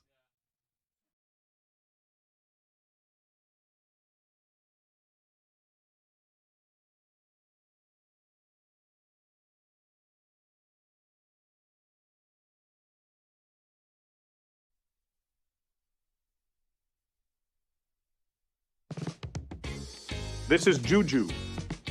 He's got a new show. Welcome back. The Alley Oop has returned. How many damn jerseys do you have? It's about basketball, hoops, and hoopers. I'm trying to get us away from calling him the Joker because the other nickname on his page is Big Honey.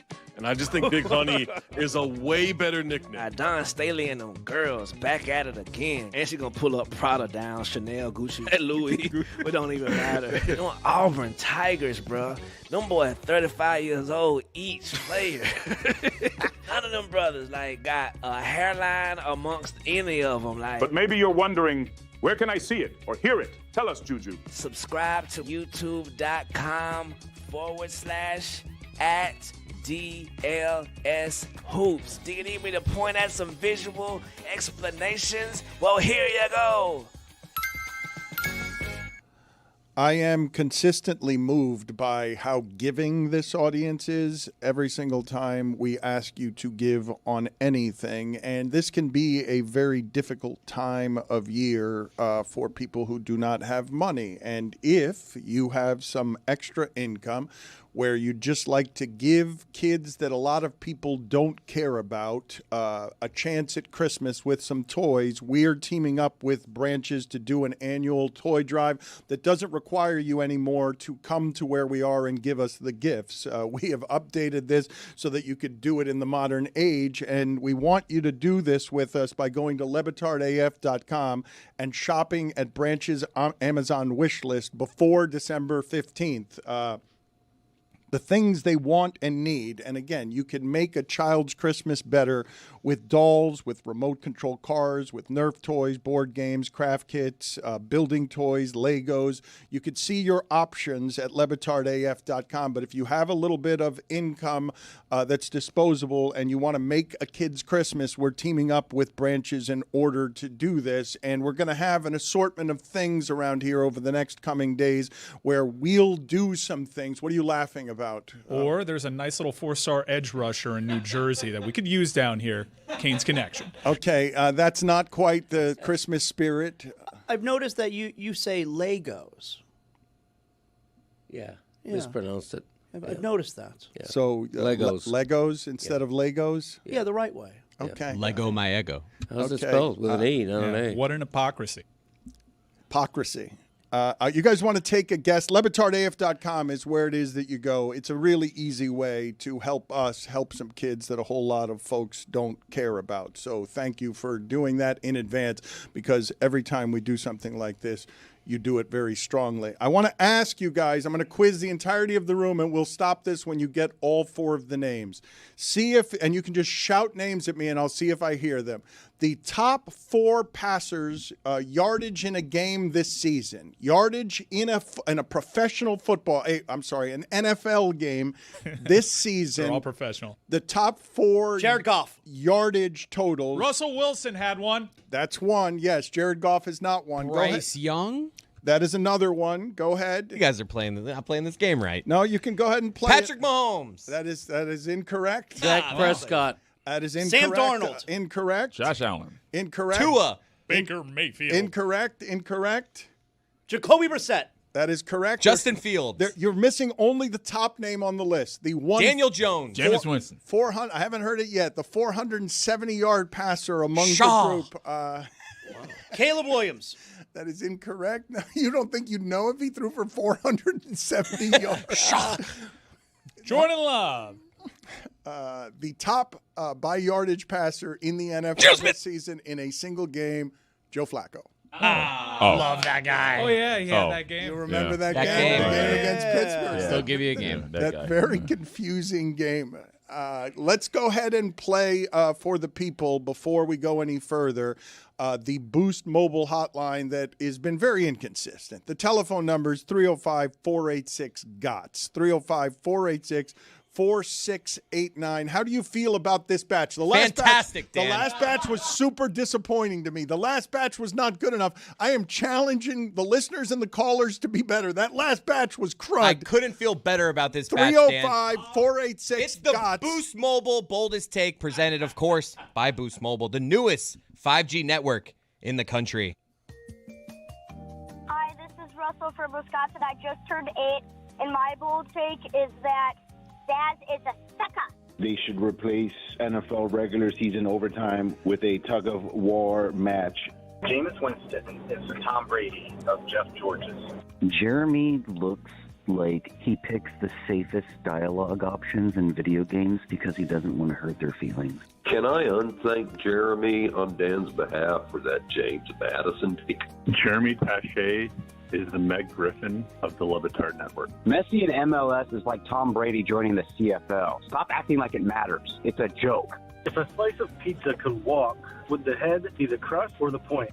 I refuse to take a poop until Dan stops calling offenses constipated.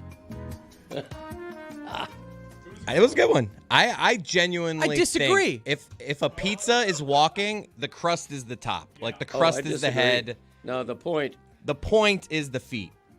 Put it on the poll at Le Batard Show. I don't know how it would walk, Roy. If a piece of pizza is walking, is the crust the head or the feet? What if it's Sicilian?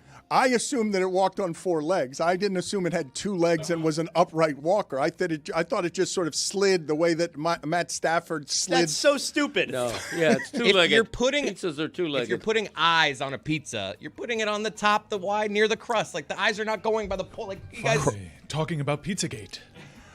Put it on the poll as well. What do you imagine is the worst feeling someone felt on Sunday? Was it? I'm sorry, over the course of the weekend and the NFL games. I shouldn't say just Sunday because it was the Monday night game. Is it the panicked holder who ran after Younghoe Koo stubbed his toe on a field goal, or was it Matthew Stafford hydroplaning 5 yards on his back from the 5-yard line to the goal line at the end of a pick six that he had thrown because he was blocked, and so he had to watch that touchdown? He got up very quickly because he didn't want to be seen in that condition, hydroplaning 5 yards on his back as the guy ran into the end zone with a football he had just thrown. Which do you imagine was the worst feeling someone felt? I know that Stafford is more accomplished than the panicked holder, but as a singular feeling, which one do you think is worse? I mean, I think it was Juwan Jennings because now everybody knows he's a hoe. I think it was the kicker. The holder. The kicker thing. Well, it could be also Younghoe Koo. It could just be Younghoe Holder doesn't Koo. want to be part of the story. But he's throwing the holder under the bus, though. He's not taking the responsibility for kicking the dirt. He's saying, I held up because I saw the ball moving. Yeah, so what? Kick it. Kick it. Kick it. Right. The ball was moving. Okay, but if you don't kick it, you don't get any points. Right. That's correct. Well, you could if the holder in that panic situation does complete a pass. Unfortunately, there were no wide receivers. There was nobody running any routes, and so he was just looping over to his right, rolling out with a run pass option that gave him the option of neither running nor passing. Let's play the sound again. Thank you. You're ahead of me. Of Aaron Glenn clearing his throat in the middle of a press conference. The now is what's important for our guys to continue to understand, man, how do you win games? That's more violent than the defense that Brian Schottenheimer was describing. That is as violent a throat clearing as you will hear at a press conference. Uncalled for. That's the Jets' offense right there. Constipated. Reminds me of Mike dancing yesterday. That was great. Mike was so happy when Marty Smith... It was like 7 different dances all at one time. Mike was so happy that Marty Smith said that Miami was better than BYU and Utah and Oklahoma and Notre Dame. They're better than that whole lot of SEC teams. But thankfully, we're getting the CFP. That's what they told us. What is the whole lot? Give me the entirety of the lot. Ole Miss, Alabama, Oklahoma for sure. There is no more devastating result for Miami and their CFP outlook than Oklahoma winning that game in which Alabama doubled them up in total yardage. But they did what they had to do. Oklahoma seems firmly entrenched in there. But that whole lot of SEC teams, that 3, spot the ball. Let's go. How is this going to go with Jessica in about 10 minutes when she comes on and argues? Jeremiah Love is on her podcast this week. It's a Notre Dame podcast. She is as biased as you are when it comes to one of her schools. Yeah, no, I get it. You think she's going to come off a little panicked? I think they are. They are panicked. It's very clear. There's a tone shift right now because they see what's happening. And put me on truth serum, it does kind of suck what's going to happen to them if and when BYU. That truth serum will show Texas. you don't care. But it sucked what's been happening to me for the last month. It's been unjust. And on Sunday, they're going to right the wrong. The most obvious thing in the world is going to happen. You could almost make the argument that Notre Dame fans will be more like what's happening to them is actually worse. Where like they're in it, and then at the last second, we're just going to be like, wrong. just kidding. Where they've been setting Miami's been being set up. Like you won't be that hurt if you don't make it because you've been feeling. But you've been feeling for a month now that you're going to get screwed. I've been feeling for a month. It's legitimately made me crazy. But I think you're right, Chris. But the idea that at the last second, they're going to be like, you know what?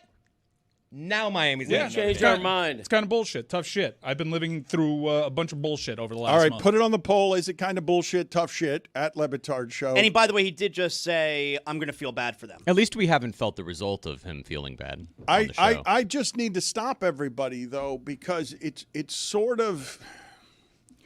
We had this conversation in some forms last year, the last few years, about Alabama, whenever it is that they're close and people just make the arguments for Alabama being in because they want to see Alabama because they're used to Alabama being in.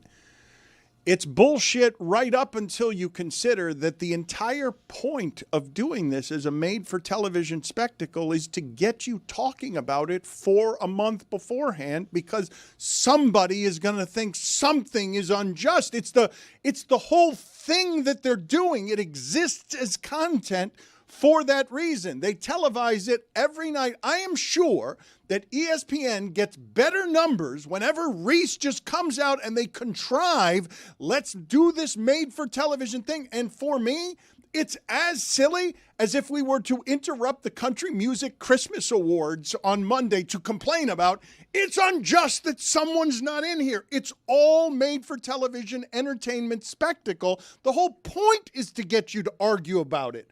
It's why the whole thing exists as a television special. So if we get to Sunday and the things that need to happen for the Canes to jump Notre Dame, and they still don't jump Notre Dame, they'll have been giving us this storyline over the last month, and we won't get the payoff. Well, the payoff is already in play. It's to get Mike yelling for a month and then replace it with Notre Dame yelling for the rest of the offseason. The payoff is the debate, and it's been wildly successful. That's the thing. It goes back, actually, to Chris Cote's ridiculous argument that Zion Williamson... Oh, I thought you were going to say do the right thing, ACC. Zion Williamson, that's a different ridiculous argument. Zion Williamson, who still hasn't played in a playoff game. Bust. That him and his shoe being destroyed in a college basketball game was good for Nike. Probably my best take ever. Any attention is good attention. If you guys agree with me that the biggest sport in America right now is outrage. Outrage of any kind. It's just yell about things. Sure. That the one place where the leadership has shown and proven to be good is they know how to get attention for a television special for a month without actual games being played on Tuesdays and Wednesdays, unless you got some action going on, which we all miss this time of year. It's the whole point of the contrivance is just to continue to get people to talk about your things so that it continues to be bigger than all of the other sports.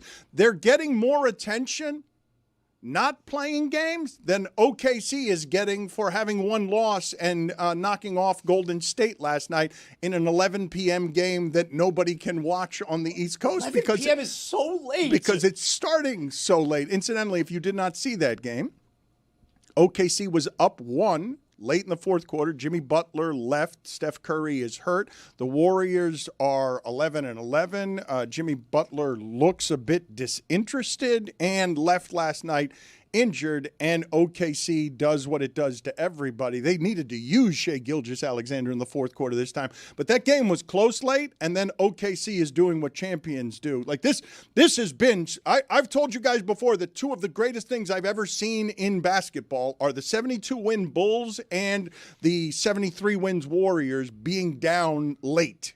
Being down late in games was the best thing I've seen in the last 15 years in the sport.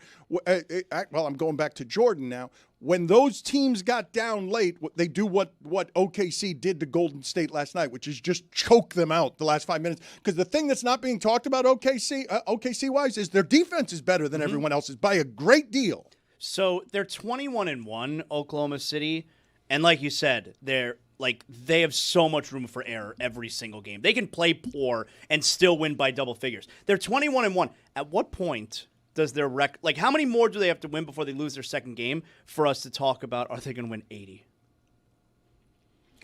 That has to get to halfway through the season. Like 40-1. 40-1? It's so bad for basketball. 80? Well, I think you're being ridiculous. I don't think they're going to win 80. They never lose. Why is that bad for basketball? It's bad for basketball when you have that kind of disparity. When you have a 20-1 team and then you have a 2-17 team, and it's you look at the bottom 5 of the NBA and they're already tanking. Like the season just started, and you have teams that have zero chance, and you have OKC. A dynasty in the making. Isn't this every sport? Every sport has a best team and 5 at the bottom. Every team has not to the NBA's degree. I guess we've argued the NFL doesn't. I don't know. The NFL seems to have every year 3 or 4 teams that pretend like they're trying at the beginning of the year, but with who their quarterback is or who they've signed in the offseason, that they're not trying. We'll they're get going back for to the this. next draft. Who's the OKC in the NFL this year? No, there is not one in the Right. NFL this year, and the Dodgers are that in baseball. But we'll get back to basketball because there's plenty to talk about in basketball in the next hour. But I wanted to bring Jessica in. As I told you, Jeremiah Love is on. I might have called him Jeremy. Jeremiah Love is on her podcast. No, you would never associate the word Jeremy and Love together. Echoes is the name of the podcast that Jessica does. And how do you feel? Thank you, Jessica, for being on with us. How do you feel in general about what happened last night? Are you worried that they're gonna pull the rug out from under you? They're already setting it up so that you know that in a couple of weeks Notre Dame's all of a sudden going to be out. Yeah, we'll see. I really don't know what will happen on Sunday, Dan, but like I've said all season, Notre Dame really didn't have anything to be upset about other than themselves for losing to Texas A&M in week 3. The margin for error is very slim when you only win 10 games, as you know, Vanderbilt or Miami or Utah or any of these other teams would tell you. So I think that they're one of the best teams in the country. I think that the stats would support that. I think they could make a legitimate title run, but that's what happens when you lose 2 games. You kind of are up to a little bit of luck. It would have been helpful for a bunch of teams if LSU could have pulled up the upset last weekend, or Auburn, or even UCF. Jeremy, way to go. But that didn't happen. So now you have to just kind of wait and see what the committee decides. And as we've seen, I think in years past, they tend to get it right at the end of the day, but the way that they talk about getting there leaves you with very little confidence in the process. So while they may end up getting it right, whatever your definition of right is, it doesn't help when they talk about how their methodology is working. Well, what do you think is going to happen, and how scared are you of the nightmare scenario for you? Assuming BYU loses. Yeah, I think it depends. I mean, if BYU loses to Texas Tech, right now they're a double-digit underdog. I think that it's possible Miami could jump ahead of Notre Dame. I'm not exactly sure why the committee would wait until the end of the season to do that when they could have done that last night. But I also think if you have a scenario where Alabama loses to Georgia, they could fall behind Notre Dame again. It sounded like it was a really close call between Notre Dame and Alabama at the 9 and 10 spots last night. And although we've seen in the past they don't kick teams out of the playoff for losing their conference championship games, they have dropped spots for losing conference championship games. So I don't think that there's stasis among the teams playing in the conference championship games. It will depend. If, let's say, Indiana gets blown out by Ohio State or vice versa, I don't think that those are going to be 1-2 next week. And I could be wrong, but I think that there's obviously a lot of scenarios at play. Can you update us on any information you've seen around the Penn State thing that we have been talking about here before you came on with us? Because I'm having trouble sort of getting around the new rules that make James Franklin more important than the program brand that is Penn State when it comes to recruiting. I would say it's one thing for a bunch of the heavy hitter candidates like your Lincoln Rileys or Marcus Freemans or Mike Elkos to not be interested in the job, because that all makes sense. Like Lincoln Riley's got the number 1 recruiting class coming next year. Marcus Freeman's got the number 3 recruiting class signing today. Mike Elko, obviously pretty happy where he's at Texas A&M. But then once you see like James Madison's coach or even like Brian Hartline looking elsewhere, like especially Bob Chesney, because he's a Pennsylvania guy and has DMV ties, that would be really helpful in recruiting at Penn State. That's where I'm like, it doesn't really seem like they had a plan other than they thought they could convince another like big time Power 4 name to come to Penn State. And it just seems like with the way that a lot of whether it's the 12-team playoff or NIL or sort of like the spreading out of talent and just more attractive jobs than ever for certain people, it just doesn't seem like you would want to give that up for the opportunity to maybe be like the 2nd or 3rd best team in the Big Ten at Penn State. I actually happen to know. Oh my God, he knows. He happens to know. Come everyone, come and listen. Happens to know. He happens to know. Well informed. Chesney did finish 2nd in the race to be Penn State's head coach. He finished behind Satake. Satake was done, delivered. They had their guy. And then the CEO of Crumble came along and stole it. But that's a huge miscalculation. And also, I think Satake fits the profile, like I said, of like coaches where it would take a lot, clearly, to drag him away from BYU. I mean, that's obviously a school that means a lot to him. He's been very successful there. There's a lot of money there that they can tap into, and they appealed to all of his sensibilities and convincing him to stay, Mike. I think that that's a huge miscalculation on Penn State's part. And then, of course, you end up pissing off your number 2 candidate because you know, now it's too late. He's moved on. I think UCLA is also a fine place to end up in the Power 4. I think he's going to have a lot of work to do. But now if you look at recruiting rankings for Penn State right now, as it stands, that's not going to get anyone to come to your school either. Like, you've got to, I mean, and now it's like at the point where, you know, obviously there's certain coaches where you could hire them and, okay, they're going to bring a bunch of transfers with them from schools, and those are going to be great players. And now it seems like a lot of those candidates are kind of locked in next year at where they want to be. So it's just becoming a worse situation, I think, by the day. And also, I think Penn State's been like, and Mike, you could probably attest to this too. They're like, we're going to run a quiet, very smooth. No one's going to know what we're up to. We're going to keep this under wraps. And it's like, well, what did that get you? Because now it's like you still don't have a coach. Like, LSU, say what you will about their governor embarrassing them and like publicly lusting after Lane Kiffin.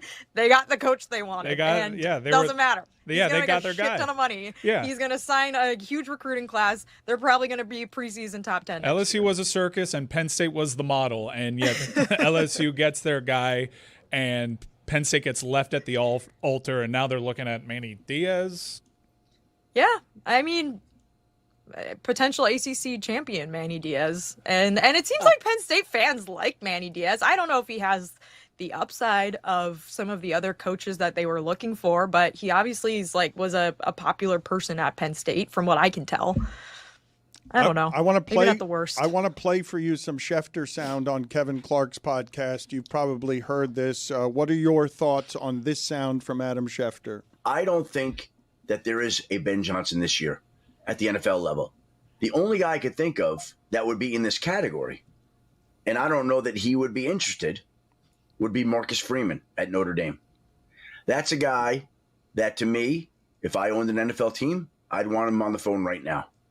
That's a guy that I would want to be hiring right now. That's a guy that I would be investing in right now.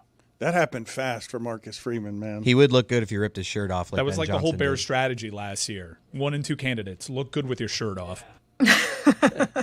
Does Ben Johnson look good with his shirt off? Oh, yeah. Sneaky decent. Good, better, best. The Mississippi State of shirts off. Well, I would be fine with playing that video does that for mean? Jessica and having her decide. But what did you think of the sound? I agree. I think Marcus Freeman's a great coach. I think, you would be stupid not to kick the tires on trying to hire him if you're an NFL team. I don't know his personal interest level, but if he's interested in it, then yeah, he's a great head coach. Let's play this video then for Jessica and see if she is as impressed by Ben Johnson shirtless as we were.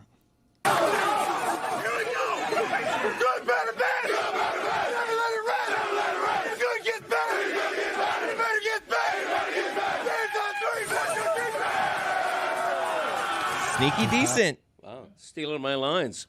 So that's why Greg was doing. Okay, now this is all coming together. A lot of things are making sense to me right now. Dan, I would also add, I believe Marcus Freeman is on the Today Show today and was asked if he was going to stay at Notre Dame, and he said yes. He looked a little broken. Why? Because he knows what's happening on Sunday.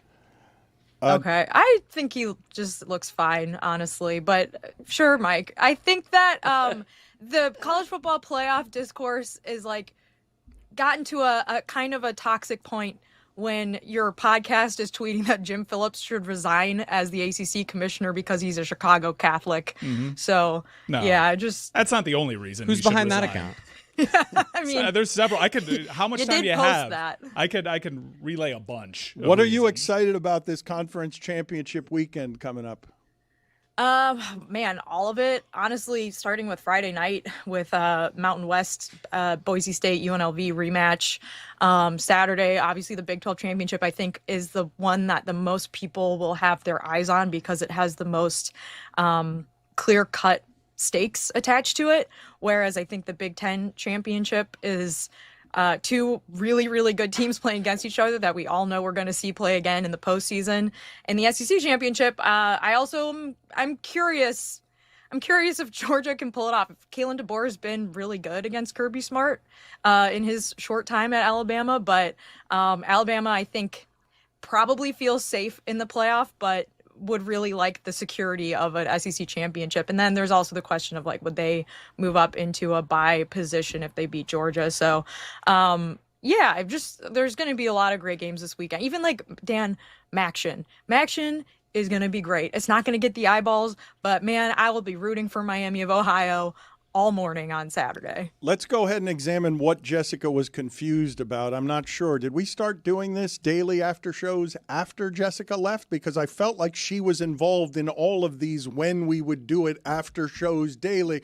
I want you guys to notice here how excited Mike Ryan isn't and how much Mike Ryan isn't participating, as has been the case since we started this daily tradition months ago.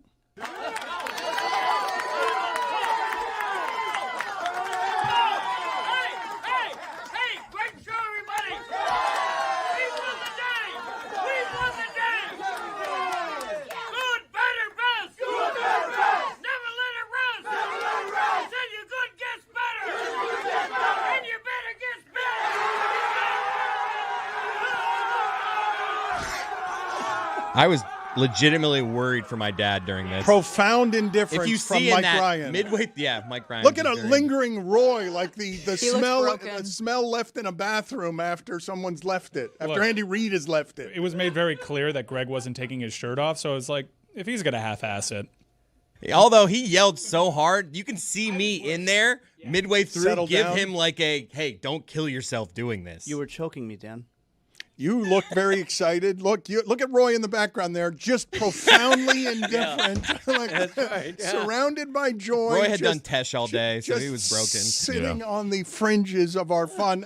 Jessica is always, she's got good taste when it comes to televised and movie entertainment. So what are you watching or what are you recommending these days for our listeners? Dan, what do you know about the new Knives Out movie? Wait, is there a third one? that? There's now a third one? Or There is it is the a second? third- Okay, the so third you one. guys were recommending the second one, and I haven't gotten to that. I like the first one. Don't even bother with the second one. We're well past. There's too many COVID references. It's not going to age well. I haven't rewatched it since it came out, but just don't worry about it. So there's a third one now, and you're recommending it. The third one is currently in theaters. They're doing a limited theatrical release, and then it'll be on Netflix next week. And I went to the theater and saw it yesterday, and it was so good. It is probably my favorite of the three. If you like whodunits, Dano, I don't know. This one might be one of the better whodunits I've seen in a while. Can I ask you seriously? I like going to the movie theater also, but why would you go to the movies when it's coming out at your home next week?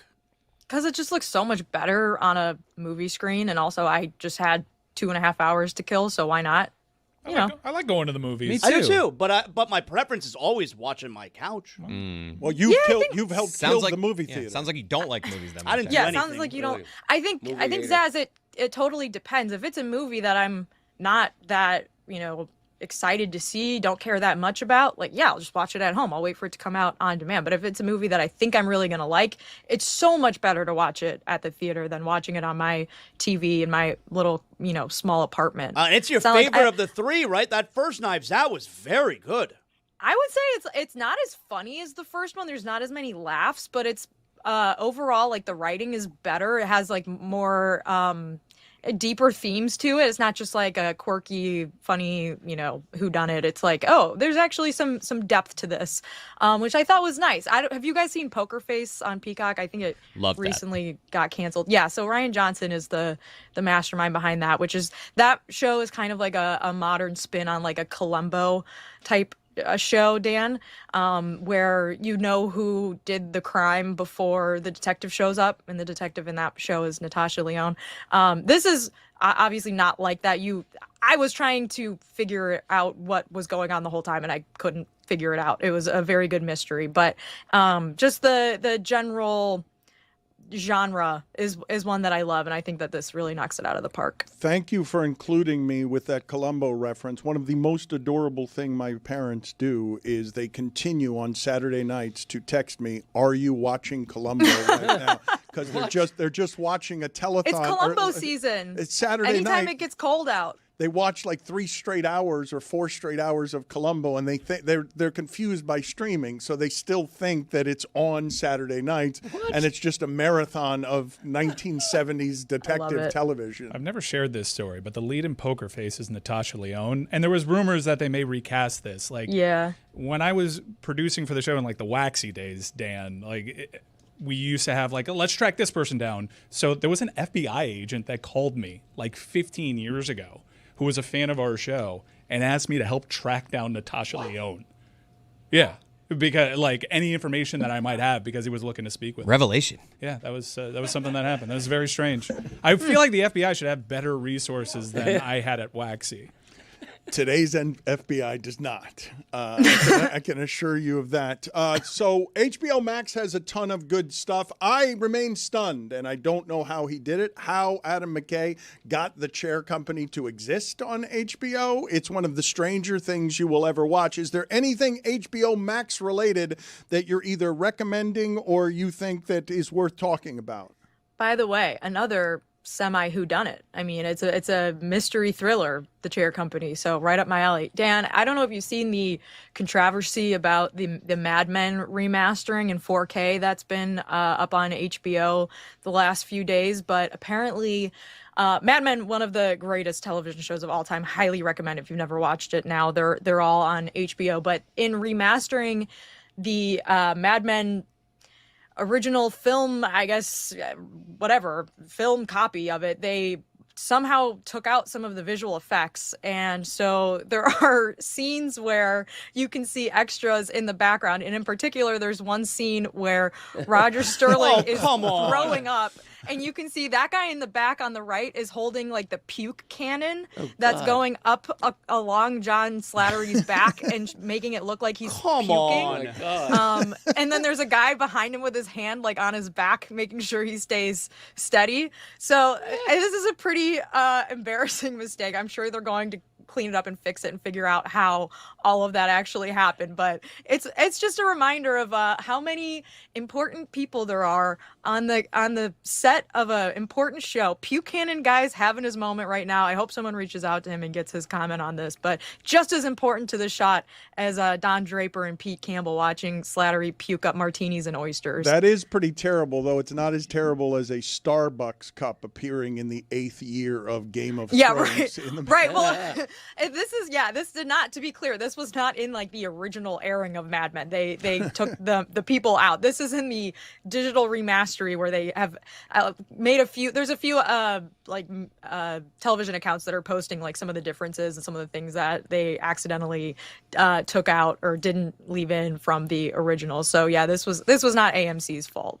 Put it on the poll, please, Juju. Have you failed at life if you're being referred to as Puke Cannon Guy? Jessica, thank you for being on with us. Her and Mike Golick Jr. have Jeremiah Love, Heisman candidate, on their weekly Notre Dame podcast, The Hold Echoes on, wait. this week. Breaking news. I heard Puke Cannon Guy is now the leading candidate for the Penn State job. How about that? Let me see here. Zaz, you know about that? I love the Where'd you hear that? the evolution of our show, in which giving Dan a button bar is just him saying, "Let's see here." One second, Okay, and then bye. a delayed sound. Yeah, glasses. Thank you, Jessica. I appreciate your time. Appreciate it. Thank you.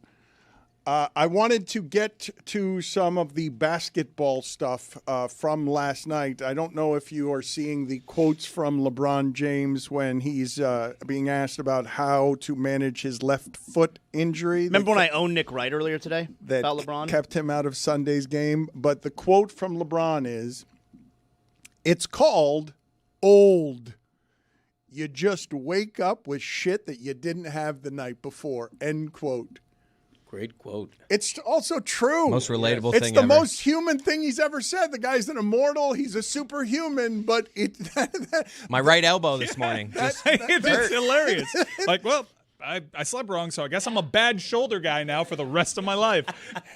The quote is, it's called old. Oh, so likable. You just wake up with shit that you didn't have the night before.